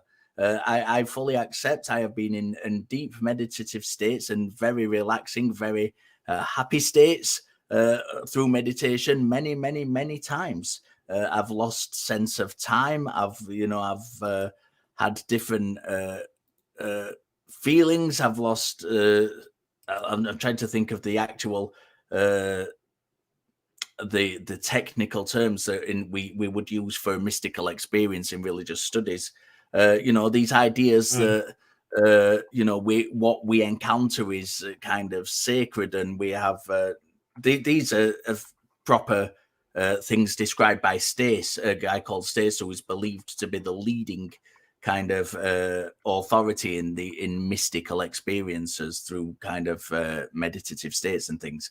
So he describes 6 dimensions of mystical experience, and I'm very loosely using the term mystical here because I don't believe there's any supernatural element to it whatsoever. Sacredness which is a sense that it's what is encountered is kind of sacred and feels good. A noetic quality. So it gives you kind of a feeling of meaning and a sense of encountering something beyond yourself. Positive mood and a joyful feeling. The experience, it's difficult to put into word because it's a direct experience. It can feel paradoxical to our normal everyday experience, and it can feel transcendent of space and time. It feels like time stands still. These are all feelings that are experienced during meditative states. None of those things, to me, give any indication whatsoever of an outside consciousness or an higher power. They all have the feeling that's the case. But for example, I can sit in meditation for 10 minutes and feel like I've been meditating for 4 or 5 hours. But when I look at the clock, when I come out of that meditation, I have indeed been sat there for 10 minutes. The feeling is different from the reality of it. So how are we getting what kind of, and this comes back to the question I asked you earlier, what measure, what yardstick, what is independent that we're giving that is actually measuring this thing as an actual experience, as an actual thing, a measurable thing rather than just an experience? Because just feeling like we're interacting with an outside consciousness is not evidence of interacting with an outside consciousness. And it comes back to that very, very important question I asked near the beginning of this call. And how are we evidencing that this thing exists in reality rather than just evidencing the belief? because I can evidence the belief. I could evidence the belief that my 10-minute meditation session has taken 8 hours by saying I felt like it took 8 hours. That is evidence of the belief because it felt to me. My personal experience is evidence that it felt to me like that's the case, but it is not evidence that that occurred in reality, because we can have an outside yardstick for that. And it comes back to what I said right at the beginning of this call when you asked me about what I thought reality was. We have a shared reality, and almost every person on this planet agrees with that shared reality. And then there are claims made above and beyond that. How are we measuring those things as being true in reality rather than just being believed to be true? And that's a very, very important distinction. Well, this is, like I said before, this is the subject of the entire conversation of itself is not, it's not taking place in measurable reality. That's the subject of the conversation is beyond what is measurable. So why do we believe it's a real thing then? Why do we believe it exists at all? And it's not just a case of it's a feeling within us. Let's take the time element of it. It's a feeling within us because that's something we can measure. Why should we believe that we've been sat in meditation for 6 hours when in actual fact it's only 10 minutes to everything we have in this shared reality, which we can use to confirm it? Everything says it's been 10 minutes, but we have this feeling within us that it's been 6 hours. Why do we trust the feeling over all those measuring things, all those measuring devices we have, all of this shared reality? Because it's very easy to say, well, it's this ultimate reality that's beyond it, that and this is the only way to connect to it. But there's no way to say that we do not have a good reason to think that is the case. We have reason to believe it's an experience, and it is an experience, but we don't have a good reason to say that it is reality itself. So I'm forced to wonder. It seems like, I mean, this channel is called the Atheist Experience, and there seems to be a lot of just very adamantly arguing against any subject of spirituality, even though the basis of your argument is that you don't know if there's a God. We haven't, Josh, can I just correct you? We haven't argued once against an alternative reality. What we have done is asked for evidence for that reality. And that is a very, very different thing. Both myself and Ben, I believe, I know Ben well enough to say we are open to these things being real. But there needs to be good reasons to believe that these things are real, rather than just statements that these things are real. And we've encountered it on call after call tonight, where people have said, well, I feel that that's the case. That is not a good reason. That is demonstrably not a good reason to believe it. That's demonstratable, because we can take 6 people with 6 different feelings about how they are sure that their experience of reality is something beyond this measurable one that we have. And yet in every case, they contradict each other. There's no external way of measuring them. The very, very, very, very, very best we can say is that one of them might be true, but we have no good reason to distinguish that one of them is true. And that's the very best. Anybody who genuinely cares about what is true, that is the very best they can say. And I would not argue against one of those realities being true unless I had specific evidence or specific proof against one of those realities being true. And in some cases, in some of these cases, there is that. But just to say, oh, there's this kind of this thing beyond this vague thing beyond us, which we can connect to, which is called reality, which you've got to be a certain state to and you've got to experience. That doesn't tell us anything about whether it is actually true. as much as you believe it, as much as it feels good, as much as you are in a state of ecstasy, whether through meditation or some kind of religious practice or some kind of drug, whether no matter how much it feels real, that is not a good reason to believe it is real when everything else we have in this shared reality does not confirm it. Well, how do you account for consensus in those experiences? There's a decent amount. There is no. Okay, among that people who brilliant, believe in spiritual brilliant. There is no consensus in these experiences. What there is there. What we've got scientific papers on this. We have actual scientific papers on this, and when you look at those scientific papers, you will see that the authors cherry pick. They cherry pick what they want mystical experiences to contain. They dismiss cultural aspects. So I've literally just given you the 6 kind of things that Stace came up with: sacredness, noetic quality, deeply positive moods, ineffability, paradoxicality, and transcendence of time and space. They are these things that across these mystical experiences, people kind of seem to experience, whether it's through taking drugs or through meditation or whatever. They seem to experience these things. But when you look at different aspects, they experience other things as well. They things that are particular to their religion. Some people might be attributing it to Allah. Some people might be attributing it to Vishnu. Some people might be attributing it to the Tao or the Dharma or whatever. But there are slightly different things within those experiences. They aren't all exactly the same. And do you know how supporters of these things deal with this? They just dismiss the bits that don't match, and they take the ones that do and use them. And all the things that don't match, they hand wave them away as some kind of cultural phenomena or phenomena specific to that religion. So what they're saying is, well, you're experiencing, let's say the Tao. You're experiencing the Tao, and that has a particular experience which is different from the experience of Buddhist meditation.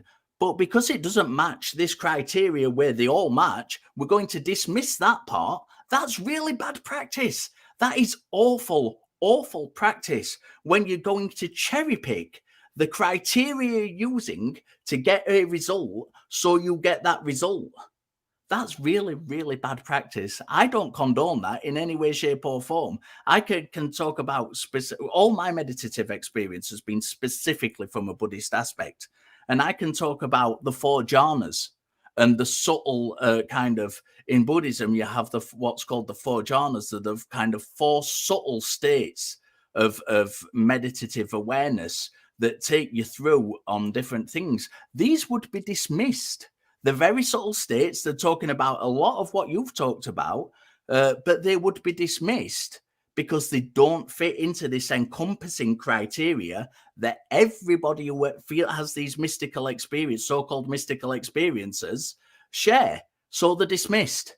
That's bad practice, sir. That is really, really bad practice. And I'm going to let Ben have a word because I've been talking forever. No, but that's kind of where I was going to. It's like are these experiences the same? And if not, what are the differences? But also, like, there are certain things that could potentially be factors as well. And so this is again a case where I can't make the leap to this is something supernatural. At most I can say is I could say this is potentially a coincidence. It could be that there's some cultural aspect that is overlapping with these people. Maybe there's sleep deprivation, maybe there's a substance. Like, there's so many variables that we haven't worked through, and I can't really say that I would be confident in any particular answer, but there are plenty of things we need to go through before we get to supernatural. So I disagree with the framing of God as something that's supernatural. So hold on. you say that you disagree with it being supernatural, but this whole time you've been talking about consciousness in different dimensions or things that like, so I think when we're talking about supernatural, we're saying things that are outside of that observable reality, which you had said that your spiritual belief is something outside of that. So that's what we mean. Yeah, maybe. Well, to me, maybe this. Yeah. To me, like it would just be considered part of the fabric of reality. And I mean, in theoretical physics, there's mathematically they have shown that higher dimensions work in a mathematical sense. So that's all theory, though, right? That's all theory, and theory is great. But theory is, there's a lot of things that we can't really translate into practical use and practical reality. And there's a lot of debate that goes on in like the fields of theoretical mathematics and theoretical physics. Like it's a reason it's theoretical.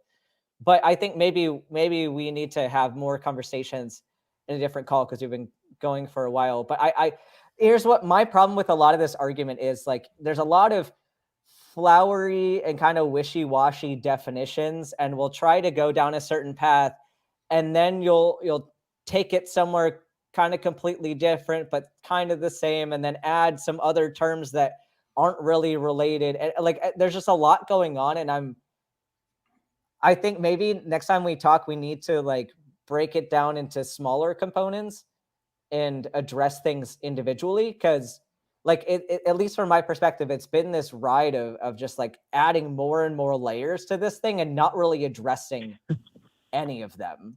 Yeah, and if I can just add on to that, Josh, before we let you go, if you can, if you call back again, please do call back again, because I have genuinely enjoyed this conversation. This is right up my alley, and I don't get to talk about this stuff very often. If you do call back again, please try and form a syllogistic argument so we can address each point. Point by point, rather than kind of going down these rabbit trails. It makes it much easier to have these conversations. I'm going to let you go, Josh. Thank you very much for your call. I genuinely enjoyed that. I'm going to quick couple of more announcements. We have still got plenty of calls to take, and we are going to take a few more before we go. So the ACA wants you to know what is going on in our community, and for that, we have an updated website. Head to www.atheist-community.org, where you can learn about the organization itself, its policies, and how you can get involved. And we want to hear from you. We want to know what you like, what you thought was effective, and more importantly, what you thought we could do better. Email us at tv@atheist-community.org and let us know. And people do email us, and I've had an email from someone who's actually in the call queue.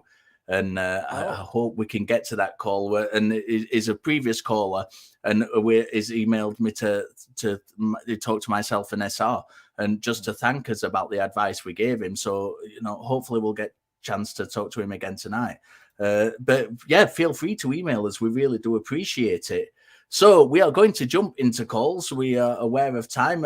Ben, is there anything you fancy on that call list? Yeah, I'm curious about this person that wants to correct me.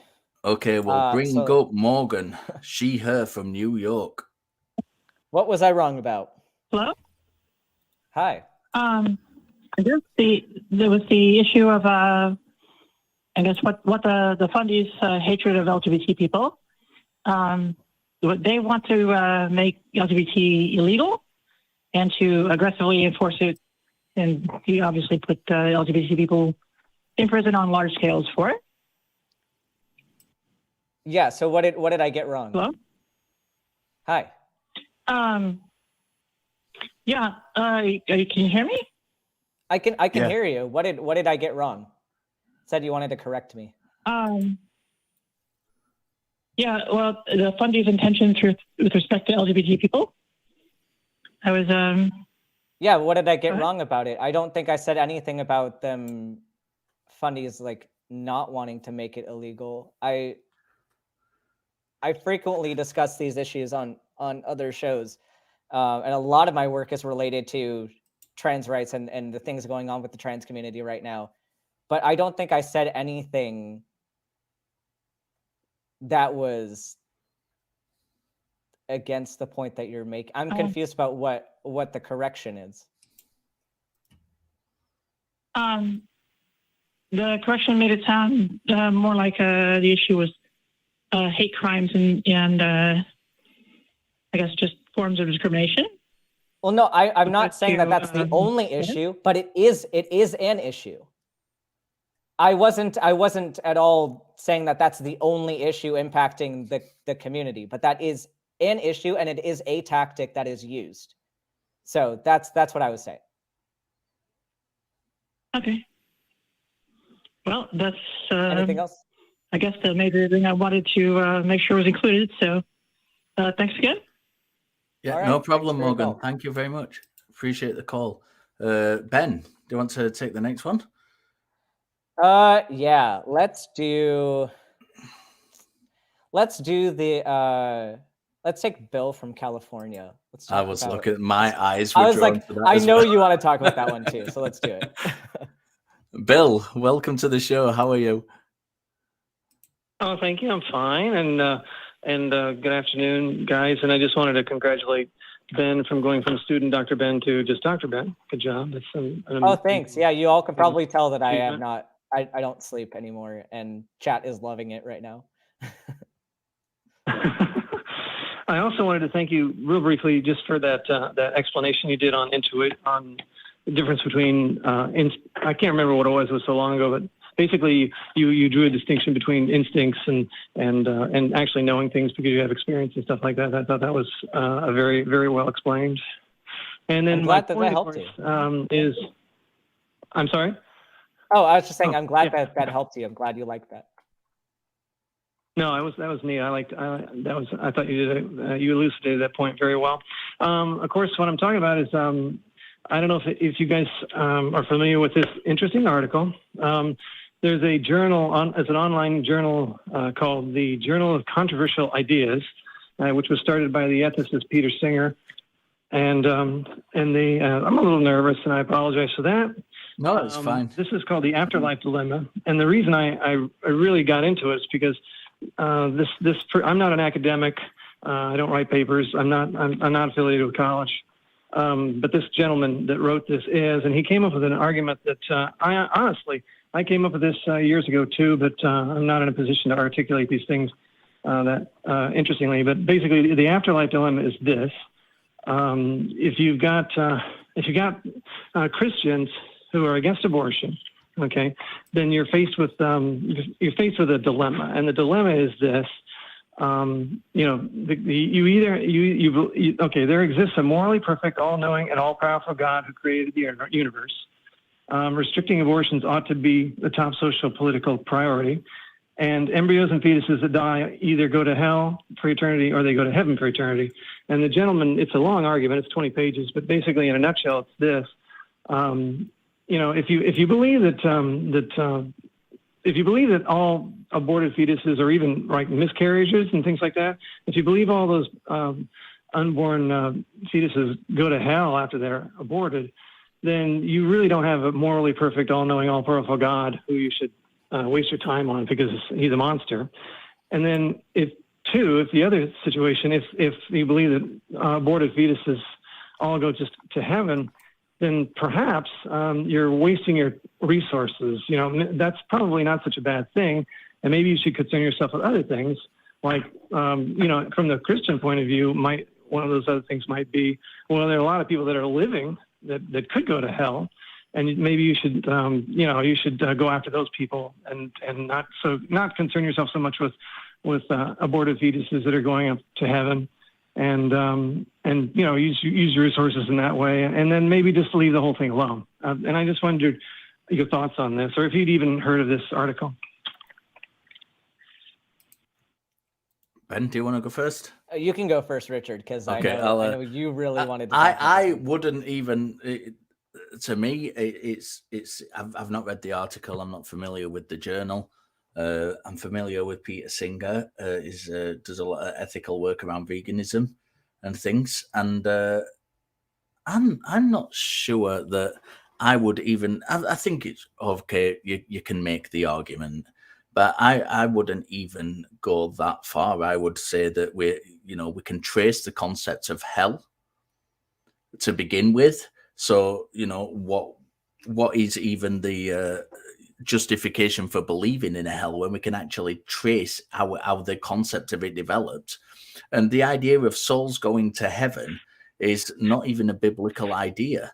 It's a Platonic idea. All the early church, well, not all the early church fathers, some of the early church fathers believed that, took Plato's stance, that God sent a soul down to be in a body, and then when you died, that soul went back up to God. And there were variations on this.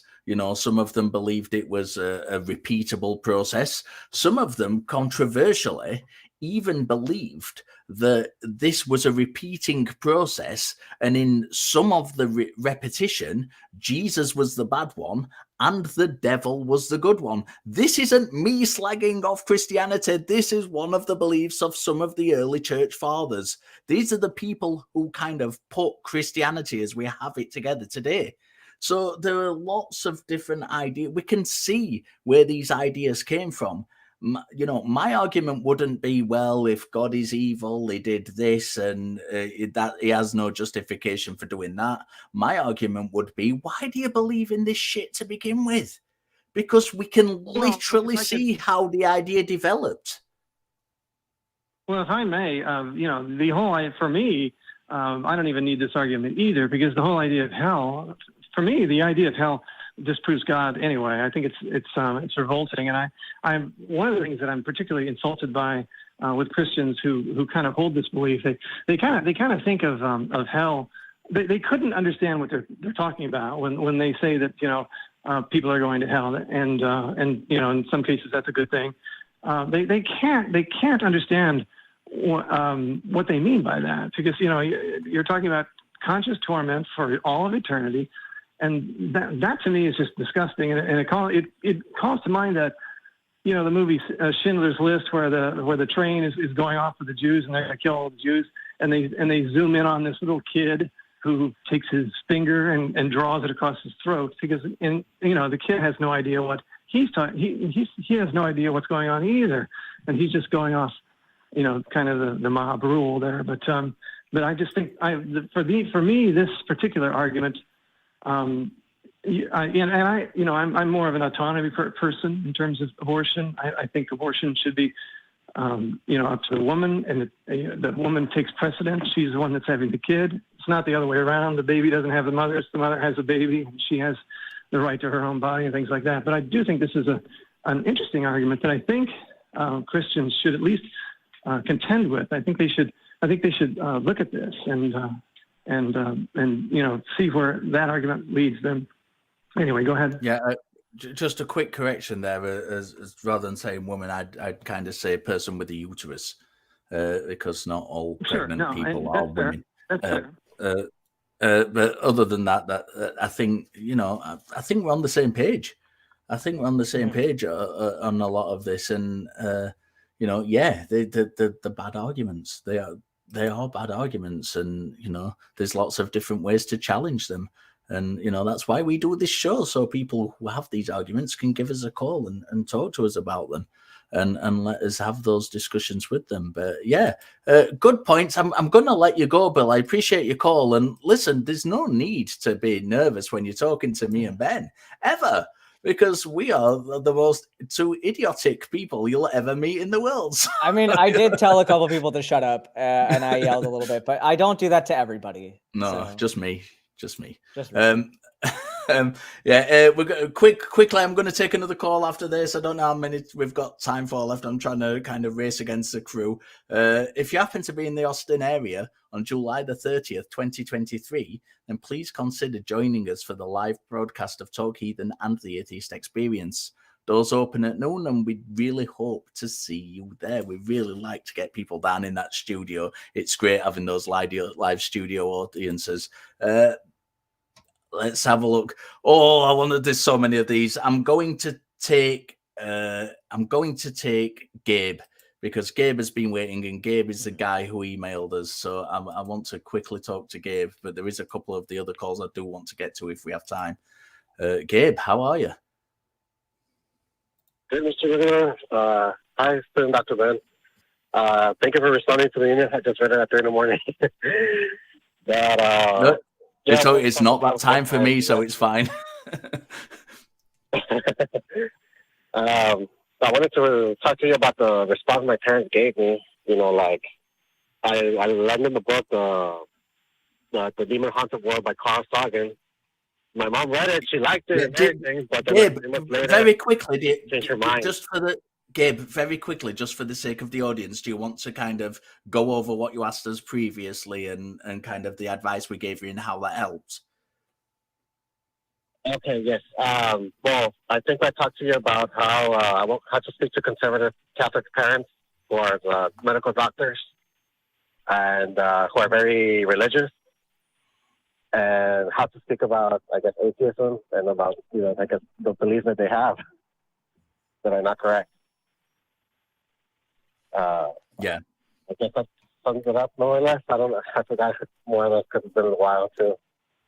No, that's fine. So what's the kind of follow up on that? I know we've spoken by email, but just for the sake of the viewers and the listeners, what is the kind of follow up to that last conversation we had?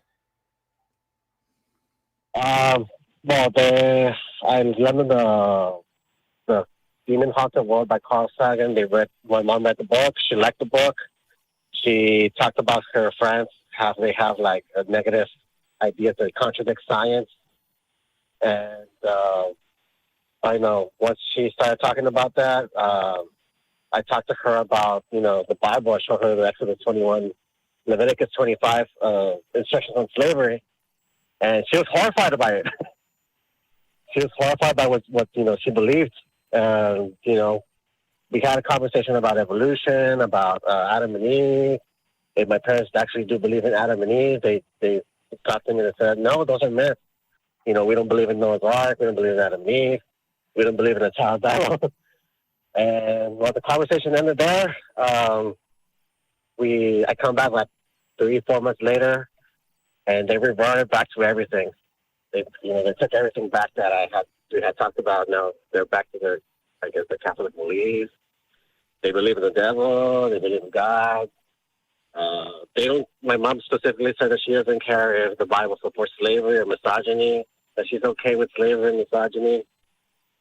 And then she tried to tell me about a demonic experience that she had in the house. And I tried to talk to her about it. You know, I asked her why is it the default explanation always something spiritual? I asked her, why can't we apply the scientific method to those types of events? And how do they differ from events from people from different faiths that claim that their God is the one that did that event? But, you know, she basically ran away from the conversation. She said she doesn't want to have conversations with me or anyone. And that's where I was at. Yeah, Ben, have you got any advice or kind of pointers? You weren't involved in the conversation with Gabe the last time he called the show. So kind of what's your take on this? It's a hard one. I think if this is something you want to keep having the discussion with them about, it will probably take a lot of time. And it'll take, even if they start questioning things, they're probably going to have some times where they are more skeptical and start thinking in a better way, but then they'll go back a little bit. And there's certain things with human psychology and everything that will cause them to kind of go back and forth for a little bit potentially. But I don't think, I don't want you, number one, to think that it's your fault, whatever result happens. Because you can't control what another person is thinking or where they're going to go. Like, that's their responsibility for what their brain does. So even if you had the perfect conversation with them, it still might not convince them. And that's just, you have to accept that, number one, as it's not an issue with you. It is not your fault. It is not that you did something wrong. Like, maybe, sure, there might be ways that you could change how you frame things or whatever, but like ultimately it's not your fault that they weren't convinced. But two, like, it is going to be a process for everybody, and it's going to take a lot of patience on your part to maybe continue having those conversations, or if that's too much, like, it is okay to set boundaries and walk away and not engage further. Because another thing too is, I know for my family would not be convinced by me giving them the conversation. Like, I just know for a fact there's bias in there with my family that they would not be receptive to me telling them. And so maybe somebody else needs to be the one to talk to them. Maybe there's other variables that need to play into this, but like, there isn't a formula I can give you for like, this is going to work, or like, this isn't going to work. If you want to continue that conversation, like, and you have the mental energy for it and the emotional energy to do it, then like, go ahead. You can keep trying to have those conversations, keep engaging in a street epistemology type style that's gentle and allowing them to evaluate their own thought process. But don't think that you are obligated to do that. Don't think that you need to take full responsibility for that situation, and know that you can walk away at any time. So I guess that's my 2 cents on that. Okay, I had a question. Since I know you're a medical doctor, Dr. Ben. As long as it's not a medical question about you, because I cannot give medical advice on this show. But okay, well, it's because I don't know if it's something like psychological, because my parents are medical doctors, and well, they said they agreed on it like when I first talked to them, but then they reversed. They did a complete 180 like 3 months later. Well, there's probably some bias. There's probably some bias in that equation. And again, that's where I'm saying, like, they might be kind of switching back and forth between certain viewpoints. And like, evaluating your own thought process is very difficult. Self-awareness is very difficult. And I think, like, we have the desire, just like as humans, to, when we're confronted with being uncomfortable with the conversation or being uncomfortable with the dissonance, which I kind of think that dissonance is a good thing, because it helps you, as long as you use it well and you look at the dissonance and say, I'm going to evaluate this because something's not consistent. But the natural reaction is to just backpedal and not face the issue again, because it is uncomfortable. And so I don't think that, like, they're doing anything outside. I mean, I don't know the conversation, but I don't think they're doing anything outside of what is normal for humans to do in that situation. And it might just be that that's how they're confronting it. And like, it probably is, like, when we look at different coping mechanisms, there are some immature ones and mature ones. And I think, like, whether this falls into certain categories of bias and certain categories of coping mechanisms, I don't know, because I don't know the conversation. But like, don't be discouraged by the fact that they've backtracked. Like, that's not an indication of you, and it might not even be an indication of where they're going. This might just be them needing to address certain things, and they might overcome that, or they might not. And I can't tell you either way how it's going to work. But okay, that's very useful information. Thank you.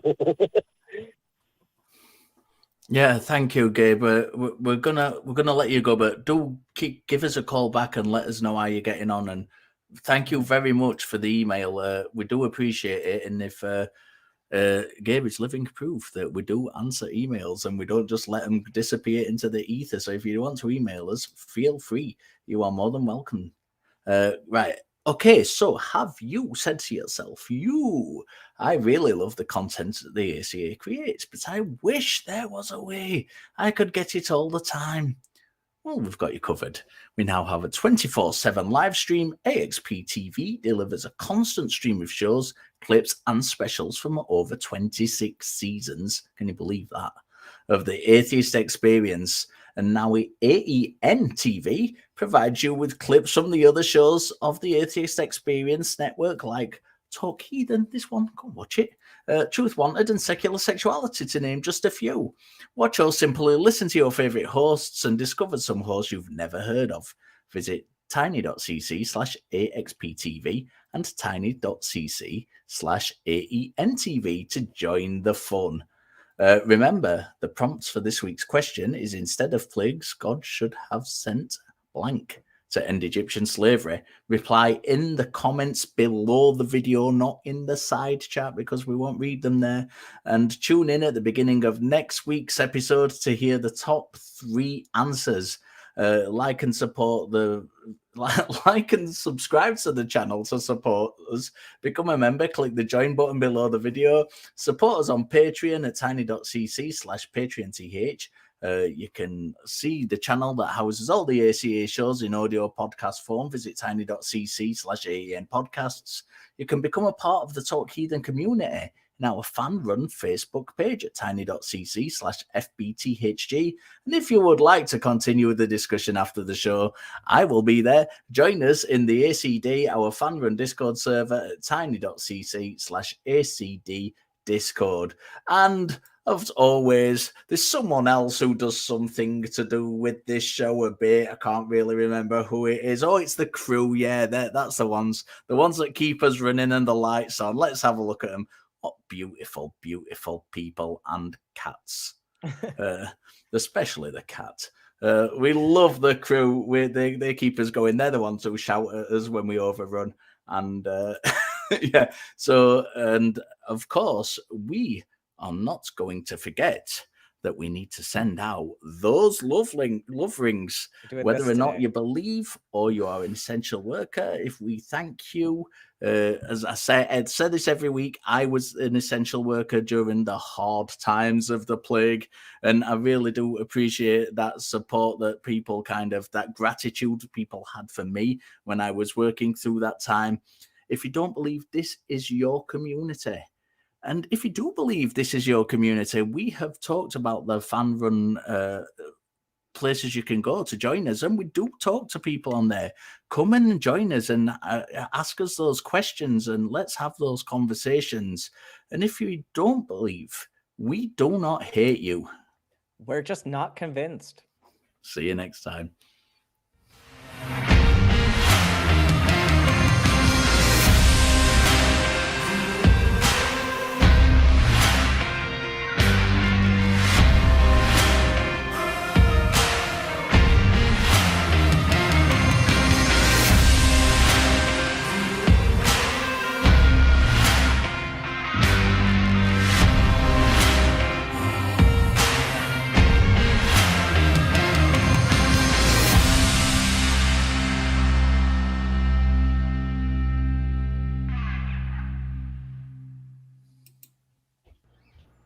We want the truth, so watch Truth Wanted live, Friday at 7 p.m. Central. Visit tiny.cc/YTTW and call into the show at 512-991-9242 or connect to the show online at tiny.cc/calltw.